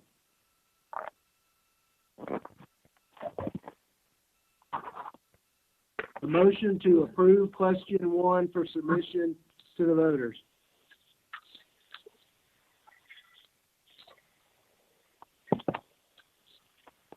Mr. Fletcher, are you still there? You were supportive of this. Yeah, I'm trying to get back to it. Give me 1 second, Mr. Mayor. So yes, I'd make a motion that we move forward with the committee's recommendation to extend the mayor's term of office for 4 years. As presented in question 1, and I will second that motion. Would members of council wish to make any further comments before we vote? Mayor? Mr. Shelley? Yeah, I was just going to reiterate my kind of opening discussion or opening statements that, I'm not in favor of moving this to the November ballot. Some of these discussions we had, I would say I was favorable to, some favorable with some tweaks, some not favorable at all. But again, my position is still the same. If we go through and vote for each one of these items, I will be voting no on every one of them, on the condition that I'm not interested in putting it in the November ballot. So just wanted to make sure I was reminded and clarified to everybody, because there are things I said I supported that I do support in concept, but don't support the timing of which they'll be put forth. So that's all, Mayor. Thanks. So you don't feel then that any of them are of great enough importance to go ahead and be put before the voters on the typical November ballot? No, I didn't think that any of them had enough of urgency or emergency in nature or needed to be rectified immediately, such that the November ballot was the one that it had to be put on. I think everything can wait for a more opportune time. Again, my preference would be a local election, whether it be ours or whether it be a county election, but something that's more localized in nature versus the presidential year. So. Well, here's the practical issue. If we do not go forward with the November ballot, our next opportunity, as far as I know, would be to put these on our own October or November ballot next year. And for example, if someone leaves office for any reason, we don't have a resolution as to perhaps a better process of filling that vacancy. We don't have a resolution when it comes time to run for office next year as to whether or not you would be precluded, as the example of the person, or whether or not someone in your position would be precluded from running, or whether or not there would be a notice provision to set that up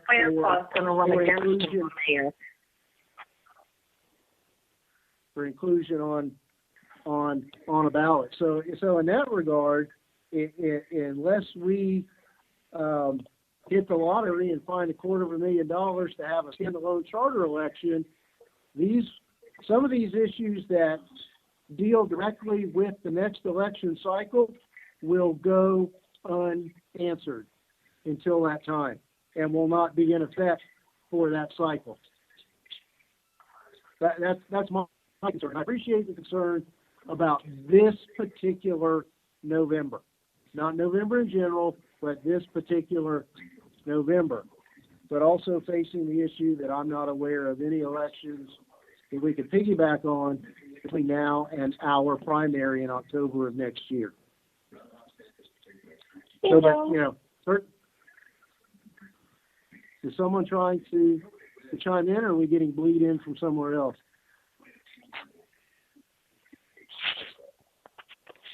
Okay. All right. So thank you, Mr. Shelley. I understand that it's your position that you will be a no vote on all issues due to the timing of the placement on the ballot. Correct. Okay. If we're ready, let's have a roll call vote, Madam Clerk. Councilwoman Bailey? Yes. Councilman Ross? No. Councilman Fletcher? Yes. Councilman Shelley? No. Councilwoman Avila? No. Vice Mayor Fairclough-Stackey? No. Mayor Bosner? Yes. The motion All right, fails. question 1 fails. Matt, were there notes on question 2 that we need to perhaps bring back for another meeting?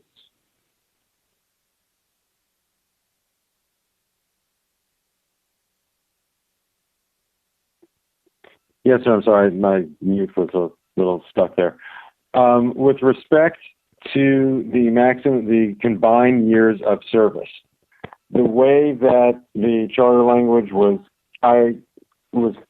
crafted for question 2 proposes that if someone hits the maximum years of service as specified above, that they have to abstain from running until the next election.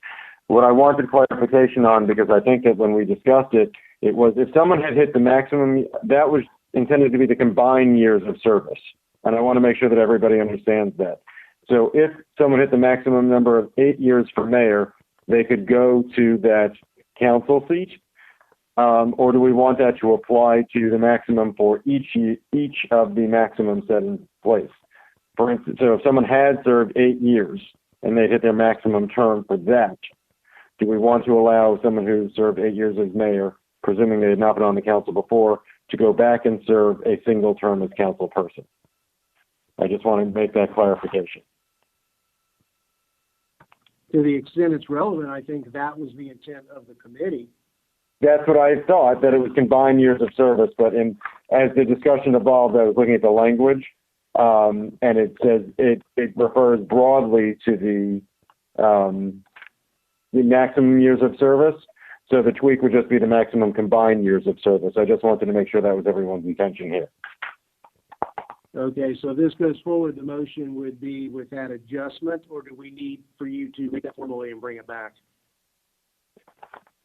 Well, I'm going to bring this all back to you at the council meeting because the resolution will have several changes as many of the items will be out. So I'd like to bring something back to you in final form for the council meeting, if that's okay with you. Well, and so I guess, for example, if we were to have a vote on question 2, it would be to have it brought back for final consideration with that adjustment and clarification. With that adjustment. All right. Do we have a motion to that effect? I'll make that motion. We have a second? I'll second.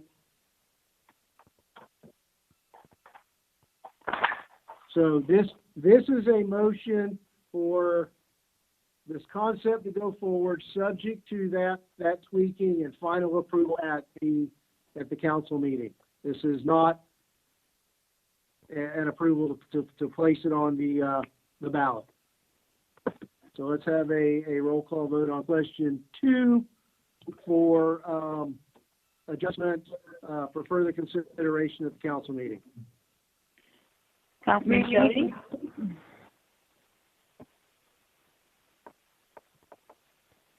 Mayor, I need clarification, please. Sure, go ahead, Councilwoman. So this vote is for this item this one will not be on the ballot in November? No. Because I mentioned this is a vote to bring it back to council with a slight adjustment. So, okay. so a no vote takes it off the table. A yes vote brings it back for further consideration next week. Okay, and would you be against us voting on those terms for all the questions instead of voting for the ballot or not the ballot? Because I am in the same position as Councilman Shelley in that I am in agreement that this should be on its separate city level election, not on the.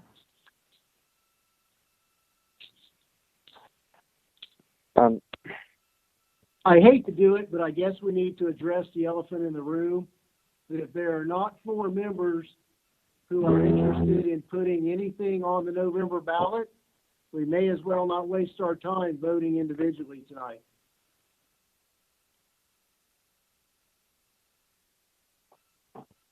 How do we This is address Vice that, Mayor. Mr. Pearl? I'm willing to vote individually. I mentioned it earlier. I'm okay to go either way. So if we go one by one, I'll vote one by one. Thank you, Vice Mayor, as am I. Mr. Fletcher? I agree. Mr. Roth? Yeah, I'm okay with that. Okay. Councilwoman Bailey? I am as well. Okay, and Councilwoman Avila, for clarification, whether or not you're interested in putting anything on the November ballot. Not for this November. All right, thank you. So it appears that we have 4 in favor of addressing these on an individual basis for placement on the November ballot. So having said that, then a motion and an approval of question 2 would be to bring. I'm sorry, back. Mayor? Yes. I'm sorry. No, I'm not in favor of putting these on the ballot in November as well. So you do not wish to go forward with any question on the November ballot? Correct. Okay. So then, I guess we've spent the last 4 hours for naught. And to my committee members who have worked in earnest and in good faith, I apologize. I am really taken aback. I am taken aback by this behavior, but that's democracy. So I think then the appropriate motion, Matt, if that's the flavor, would it be to table all of these items?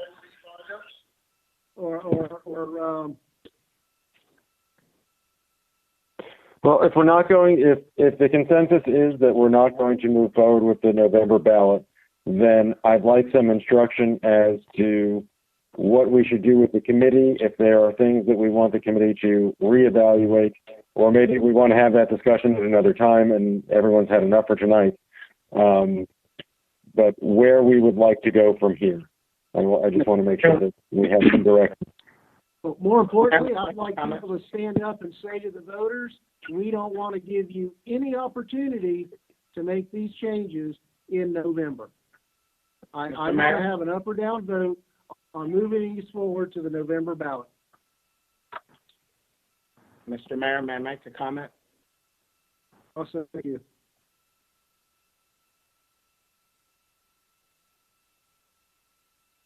Hello? Go ahead. Yeah. Oh, okay, I'm sorry, I didn't hear you. Yeah, this is why I brought this up 4 hours ago, because I was getting the feeling that this is where we were heading. I wasn't trying to be argumentative. I just happened to see that the tenor of it was that we weren't going to move these forward in the November ballot and that it would probably be another year. Not that I want to be argumentative, but I mean, we just wasted 4 hours of our time going through these for no reason. So that was my comment earlier on. It's now 9:30. I made that comment about 5:30, 5:45, and I just wanted to let that know. So it is a bit frustrating. Thank you. Hey, I agree, Mr. Moss, and you know that's the feeling I got in the beginning. But then there were some comments and some willingness to go forward and discuss these on an individual basis. So, Mr. Mayor. Yes, I'm sorry, I don't know who that is. This is Councilwoman Avila. Okay, please, go ahead. I'm willing to support a motion to put this on the November 2021 ballot. And I appreciate the amount of time we've all invested in discussing and deliberating these items. And I feel that a lot of light has been shined on all of these important subjects. And I appreciate the opportunity to continue to dive into each item to be able to vote on it so we can bring the ones that we're in favor for to the November 2021. So I don't agree that this was a complete waste of time, and I thank everybody for their input and being put to good use. I don't see the reasoning or the urgency in pushing it to this November when we can do it with time and put it on its own city election and give the charter the respect it deserves to have specific attention applied to it. That's my only position on that. Thank you. I appreciate that. But again, let's not create a fake record. Nothing about this process has been rushed. This committee was constituted as far back as January. It worked nearly on a weekly basis as best it could. And these issues were circulated to the council well in advance of tonight, with plenty of opportunity to confer with the manager and with the attorneys and express concerns about timing of the placement. And again, if we were in an even-numbered year, in an odd-numbered year and had numerous opportunities to put these before the voters in a more timely basis, I could understand that. But in effect, failing to put these on a ballot before the next election cycle is unconscionable and is disrespectful to the members of the committee who, in these recommendations, implicitly have said these are important issues that need to go forward to the voters. I think we should trust the voters. I think we're sending a message that we don't trust the voters and that we don't have confidence in the committee that we appointed. Civil unrest and COVID-19 cannot be an excuse for not doing our job and making the hard decisions. So to the extent that there is one among you who would be interested in having some of these go forward, I'd ask you to make a motion to move these forward on the November 2020 ballot, and I'll be happy to second it, and we can all stand up and be counted.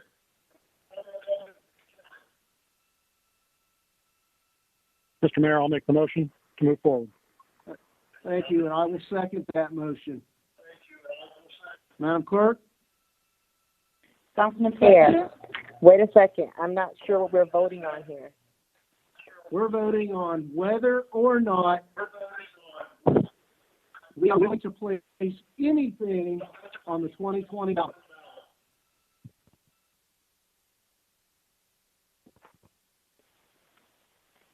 Okay, thank you.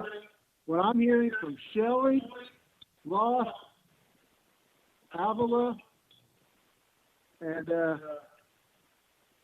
I'm not hearing a majority wanting to go forward with any of these issues this year. Mayor, this is Vice Mayor. I stand by what I said earlier. I said I'm willing to go either way. If we take these one by one, I will vote my preference one by one. Well, that's where we were headed, and someone interjected the issue in addition to Mr. Shelley that they would not be supportive of these issues going forward. I think it was both on timing basis.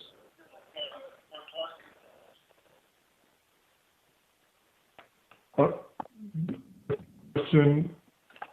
No, Mr. Maldonado, you are no longer a member of council.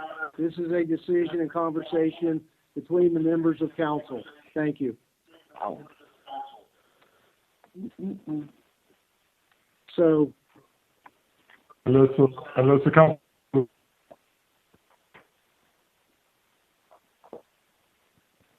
Mr.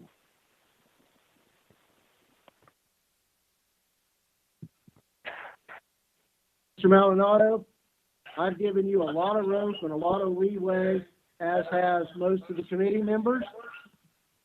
And so that I leave this table tonight with clean hands, I acknowledge your request to ask a question of the attorney. Thank you, Mayor. I really appreciate that. It was just a question of procedures to Matt. Matt, if all these go forward and they get voted down, what happens to all these items? Just a simple question. Thank you, Mayor. It depends on how we proceed. Right now, what I heard is a motion and a second to determine whether or not the council wants to move forward with anything at the November election, because I think there was concern that there might not be the will to do any of it. Assuming there is the will, and yet each individual item is voted down, then we're done.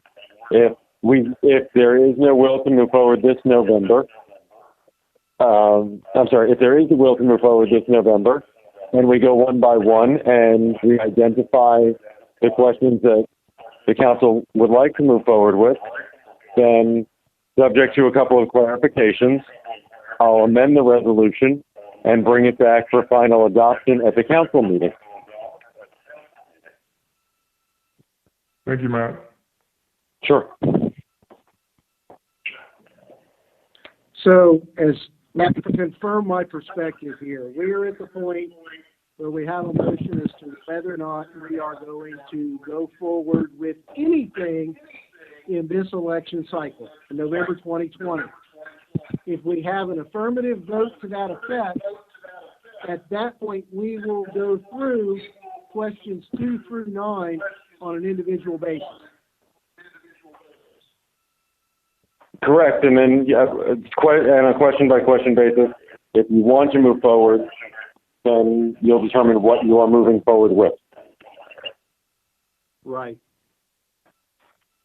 Okay. So I think we need to have that baseline vote as to whether or not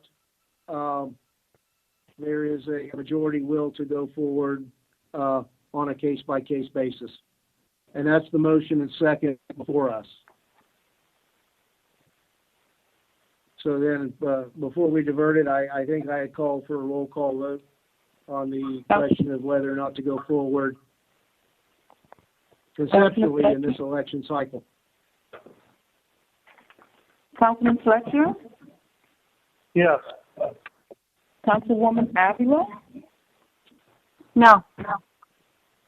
Councilwoman Bailey? Yes. Councilman Shelley? No. Councilman Ross? No. Vice Mayor Fairclough-Staggers? Yes. And I don't know how much longer I can stay on the call, so we really have to get moving, or I'm going to have to get off the call.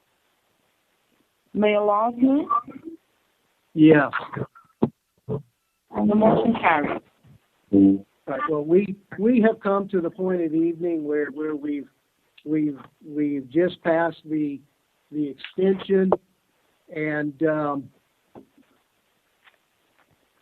I don't know. I know that I put a placeholder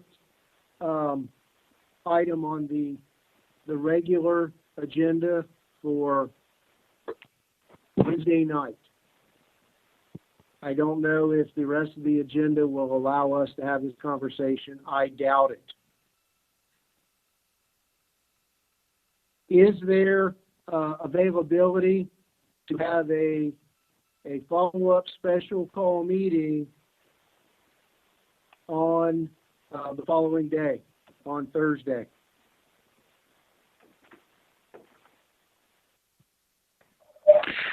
Mayor, on Thursday I cannot. I moved my SWAC meeting from tonight for this special call, and we're scheduled for the following Thursday. Okay, thank you. Mr. Mayor, I really want to have everyone present. Is there any objection to allocating a specific amount of time and then finishing up in another special call And again, our issue is that whatever we do and whatever goes forward, if anything, needs to be in the hands of the supervisor of elections on the 31st of July. Mayor, if I may, Yes, Vice Mayor. I'm not sure I understand why is there a need for another special call? I agree. Let's finish this tonight. Well, then we need a motion to continue. What was the motion that we just voted on? Well, we need a motion to extend the time of the meeting. I'm sorry. I don't, So let's move. Do we have a motion for 10:30? I can't stay until 10:30, full disclosure. I got you. I motioned as stated. Okay. We have a motion to extend the meeting till 10:30. We have a second? Thank you. Are there any objections? All right. Objection, but I will not be on until 10:30. Right. We understand. All right. We have rejected question 1. I believe we were at the point at question 2 that we had asked the attorney to clarify some language to clearly reflect combined years of service at 12.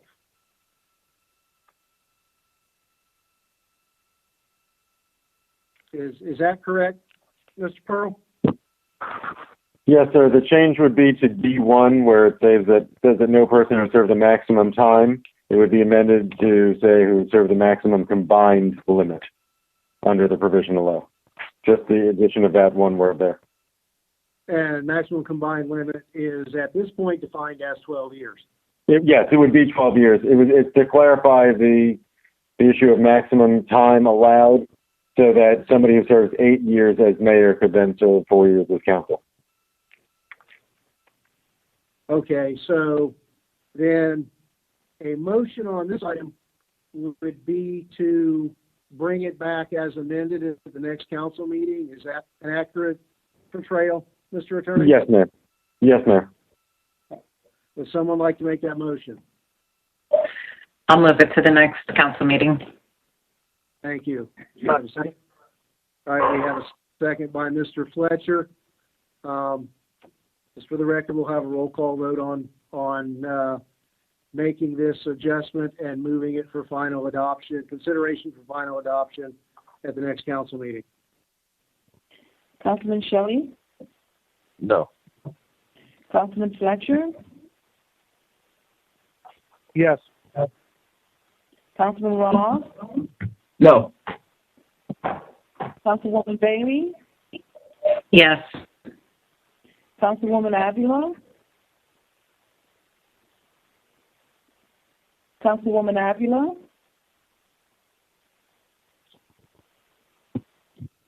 Did we lose it? Councilwoman Avila? Vice Chair Staggers? Up to this one. Pardon me, I couldn't hear you. Oh. No. Is that a no? Sounds like a no. Can you hear me? I said no as well. I'm not sure why no one can hear me. No, I couldn't hear you. I'm so sorry. Vice Mayor, you said it was a no, right? This one is a no for me. Okay. Mayor Lawson? Yes. The motion failed. So by failing, we are not imposing a requirement of a break in service between a basically terminated councilman and moving to run for mayor. Okay. See where this is going. All right. Next question is 3. I think, Mr. Shelley, you had some input as to some timing and tweaking as to a change your mind period with a hard line of making it irrevocable. Yes, that's correct. Yeah, that would have been my preference on this particular one to accomplish all goals. Would you be agreeable for talking purposes to having the period of revocability terminate at the end of the day prior to the first day of qualification? Yeah, I think that's a fair resolution. I mean, you should know if you're going to qualify the week of qualifying. Well, or you know what? I'm wondering if we should put it in line with the resign to run notice 10 days out. I'm just picking your brain at this point.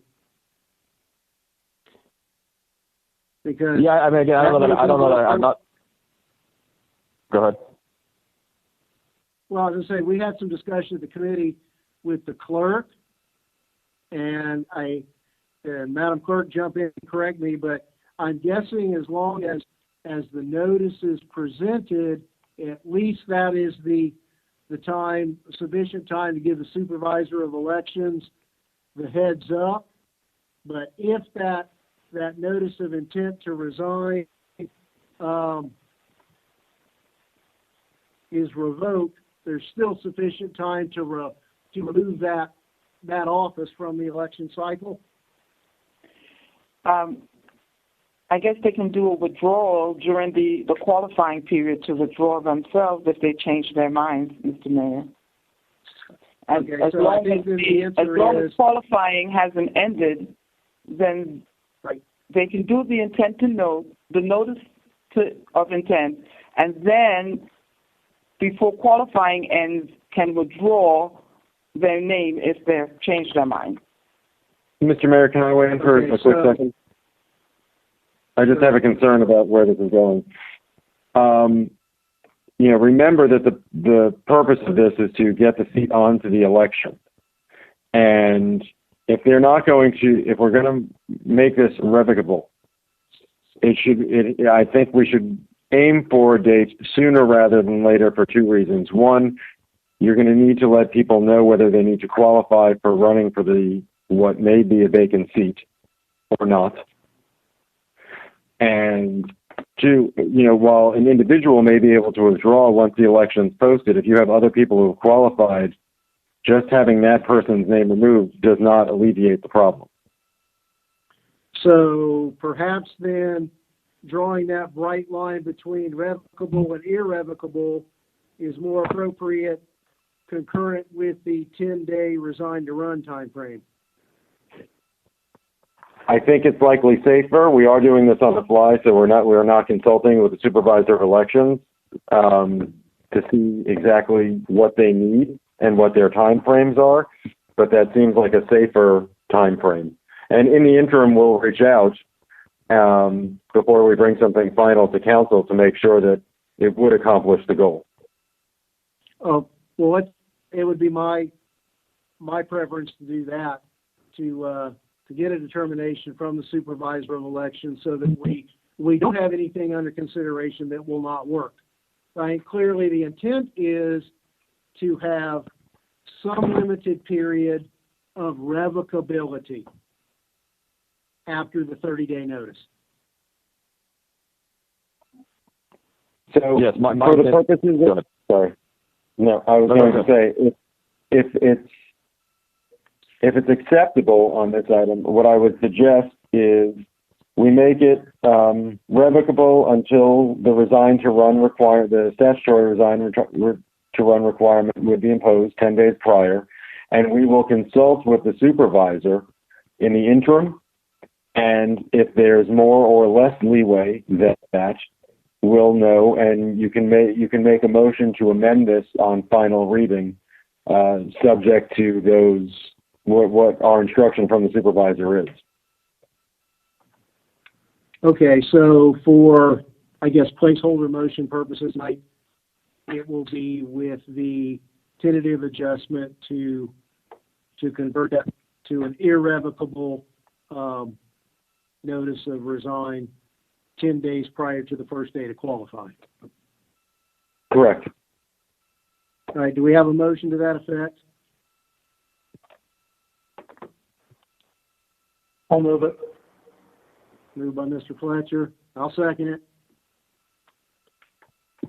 Roll call vote, Madam Clerk? Councilman Shelley, No. Councilman Ross, No. Councilwoman Bailey, Yes. Councilwoman Avila, Councilwoman Avila,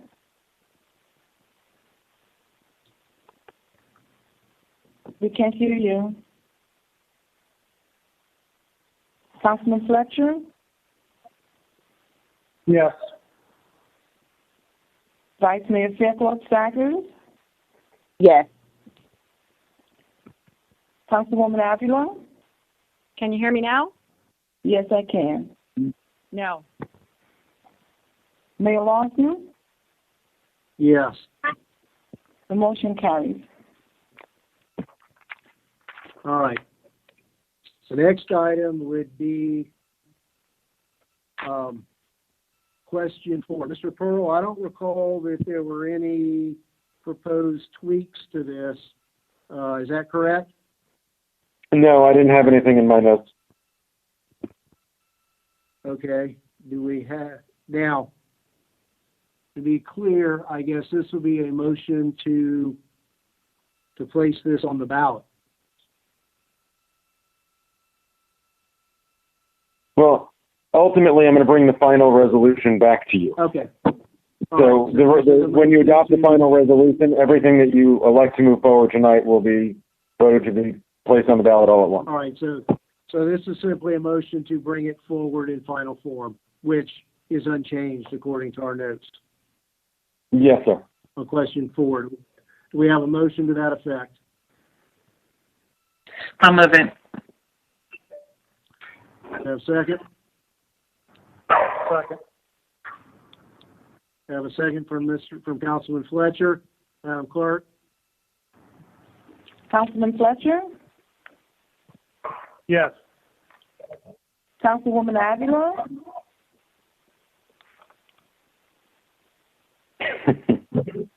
Councilwoman Avila, Councilwoman Bailey, Yes. Councilman Ross, No. Councilman Shelley, No. But Vice Mayor Fairclough Staggers, Yes. Councilwoman Avila,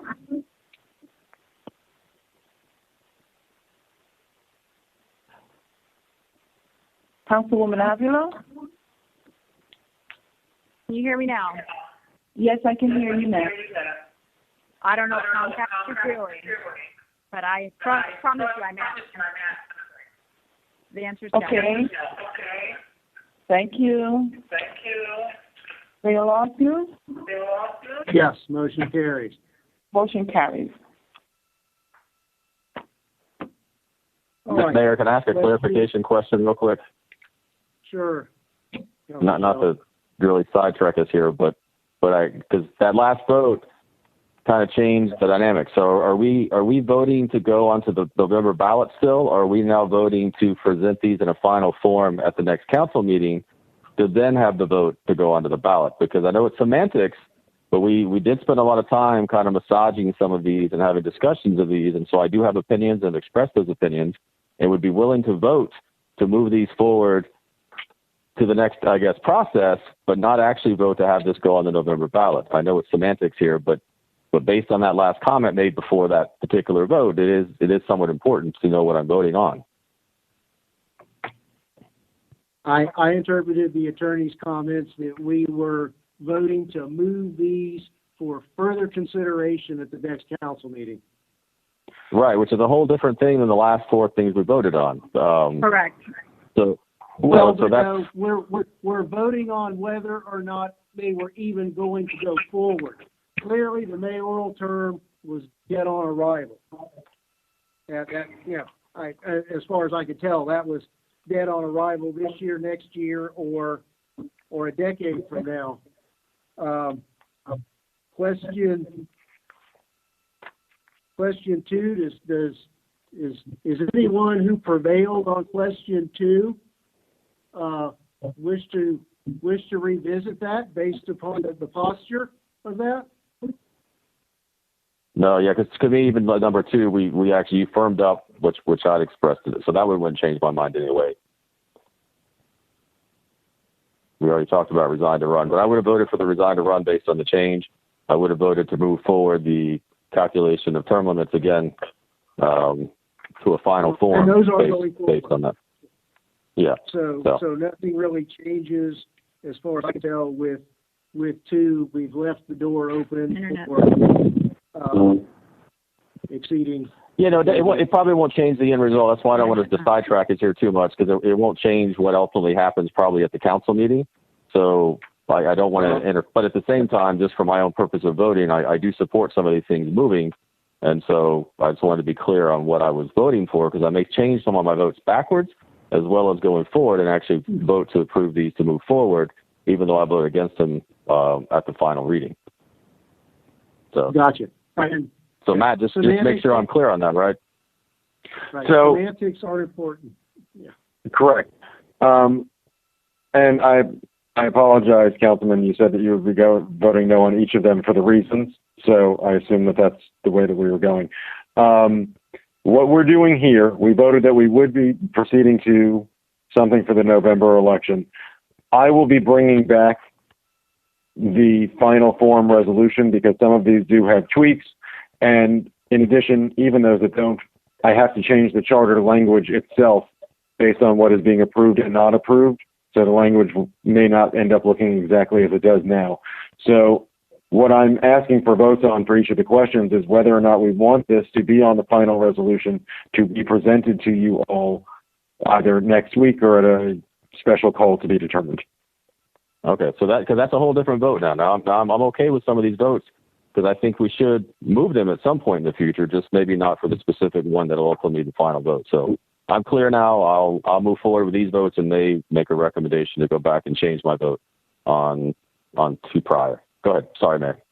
Okay. All right. Mr. Pearl, what notes did we have on question 5? 6 months of election, require the vacancy to go. No, this is the question as to a year, whether or not I didn't have notes to this. The discussion was strictly, are we going to have a special election if there's a year or more? And I don't have notes on that one. Right, and this is separate and apart, Mr. Roth, from the 6 months or less issue. This is correct. This is not that issue is not encompassed in this question. I understand. Thank you. Okay. Just to be clear there. Right. Notwithstanding, you made it clear that you don't want to put anything on the November ballot. I just wanted to address that since you spoke at length on those issues. So then the motion on question 5 would be to move it forward for final approval at the next council meeting.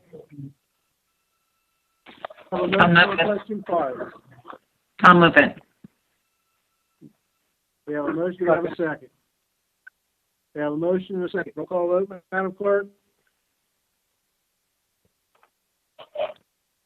Councilwoman Bailey? Yes. Councilwoman Avila? No. Councilman Shelley? Yes. Councilman Fletcher? Yes.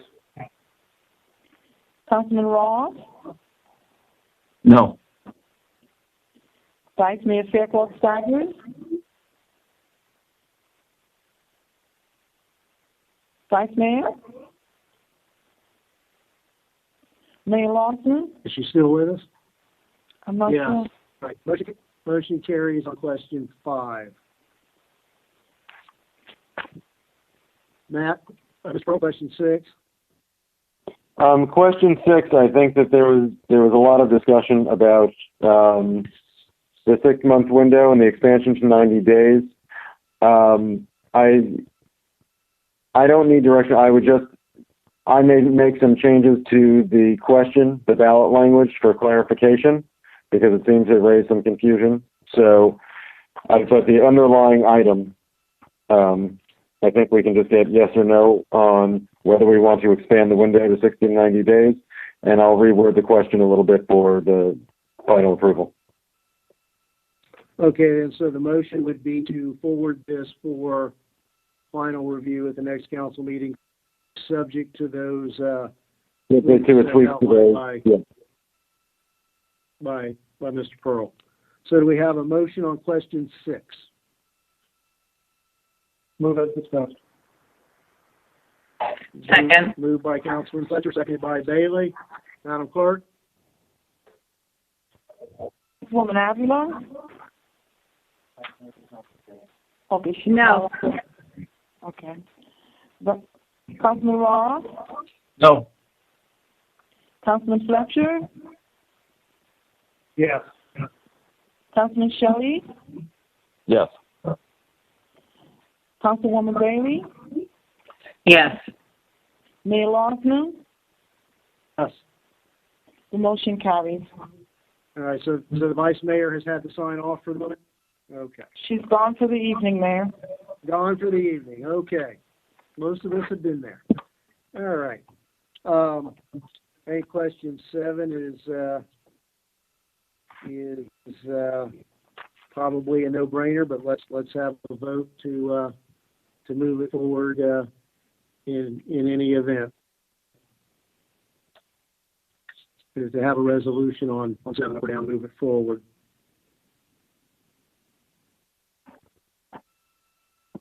Mr. Fletcher, will you move it so we can have a vote on this? I moved it. I'll second it. And I'll second it. Madam Clerk? Councilman Shelley? No. Councilwoman Bailey? No. Councilman Ross? No.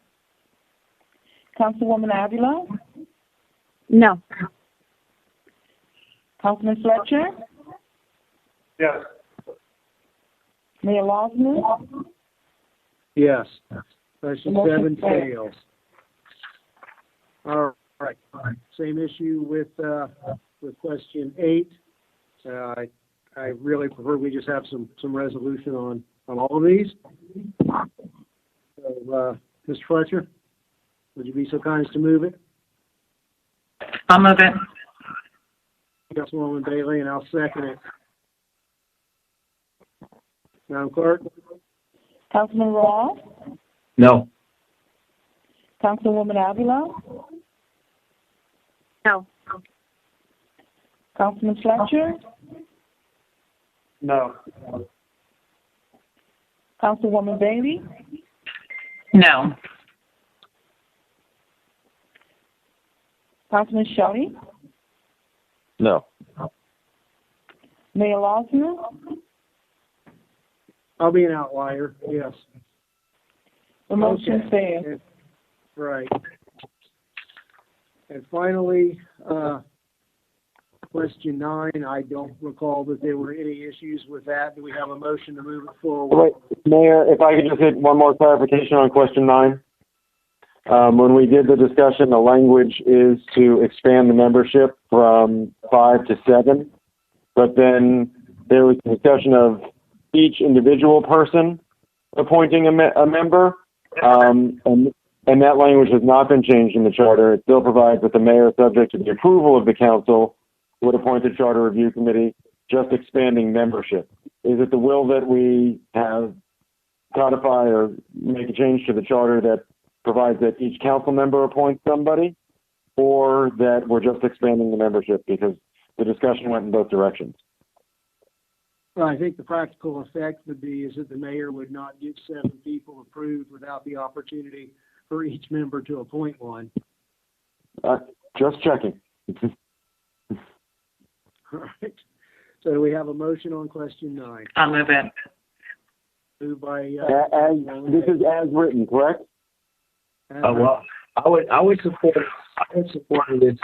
Each council member is going to got a selection.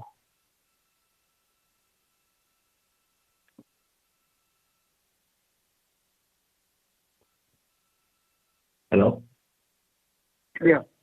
At this point in time, I'm trying to think through where we go to address that. I think clearly the will is that, and the charter does not now say that each member gets a designee. That is not in the charter. It's never been in the charter. It doesn't make it right or wrong. It's just a fact of life. Just the thought process of the committee is that the number of members should reflect the number of members on council. And however, some of the other committees, like the Public Art Committee and all those other committees, I think their bylaws are specific to that. So, can we change it without going through too much of a problem at this moment in time to reflect that each of the sitting members of council and mayor get to appoint a person to the charter review, simply as what you just allowed us to do at the beginning of this process? Matt, is there any such thing as a friendly amendment to that effect that we can move forward with at this point? Yeah, if someone wants to make a motion to amend the question to incorporate and ballot in charter language to incorporate that in lieu of the mayor appointing subject to each council person, I can make that change and amend question 9 to reflect that, in addition to the expanded membership. I'll make that motion. Is that your motion, Mr. Roth? I'll make that motion. I'll second. I'm sorry, and Mr. Shelley seconded. So we vote on the amendment first, Matt? Yes. All right, so this is a vote on the amendment. Madam Clerk? Councilman Fletcher? Yes. Councilwoman Bailey? Yes. Councilman Shelley? Yes. Councilwoman Avila? There'll be a follow-up vote as to whether or not it will proceed to council, correct? Correct. So yes. Councilman Ross? Yes. Mayor Losner? Yes. All right, so the motion. amendment passes, and we're now on to a roll call vote on the main motion to move this forward for final approval. Yes, sir. All right, so Madam Clerk? Okay, we don't have a motion or a second. Yeah, we did. That's what we amended. We had, I think Councilwoman Bailey made the initial motion, but I don't recall who hearing a second or if there was one, but it sound cuts in and out. Okay, maybe we'll have. I think Councilman Fletcher did. Okay. I seconded it. All right. Councilwoman Avila? No. Councilman Fletcher? Yes. Councilman Ross? Yes. Councilwoman Bailey? Yes. Councilman Shelley? Yes. Mayor Losner? Mayor Losner?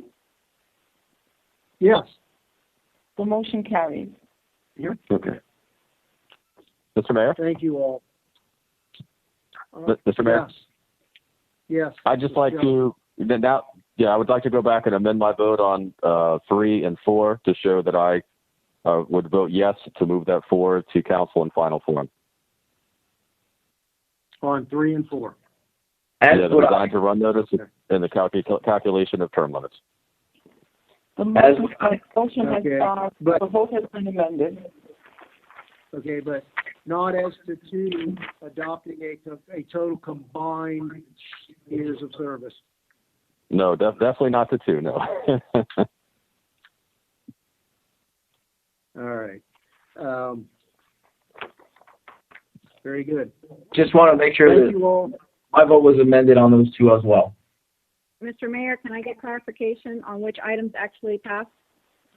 3. We'll be moving forward with items 3, 4, 5, 6, and 9.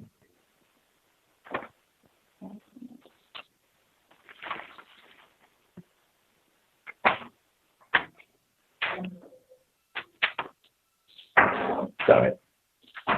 you all for hanging in there tonight. And again, I probably didn't adequately thank the committee for their service. I hope that sometime before New Year's Eve, we can all be in the same room together at the same time and acknowledge their service. And I know they all look forward to council taking formal action on extending the life of the committee to make further recommendations in the future. So with that, do we have a motion to adjourn? Move it, and thank you very much, committee. We appreciate it. Thank you. We have a motion and I second it to adjourn. All in favor? Aye. Aye. Thank you all. Good night. Everybody be safe.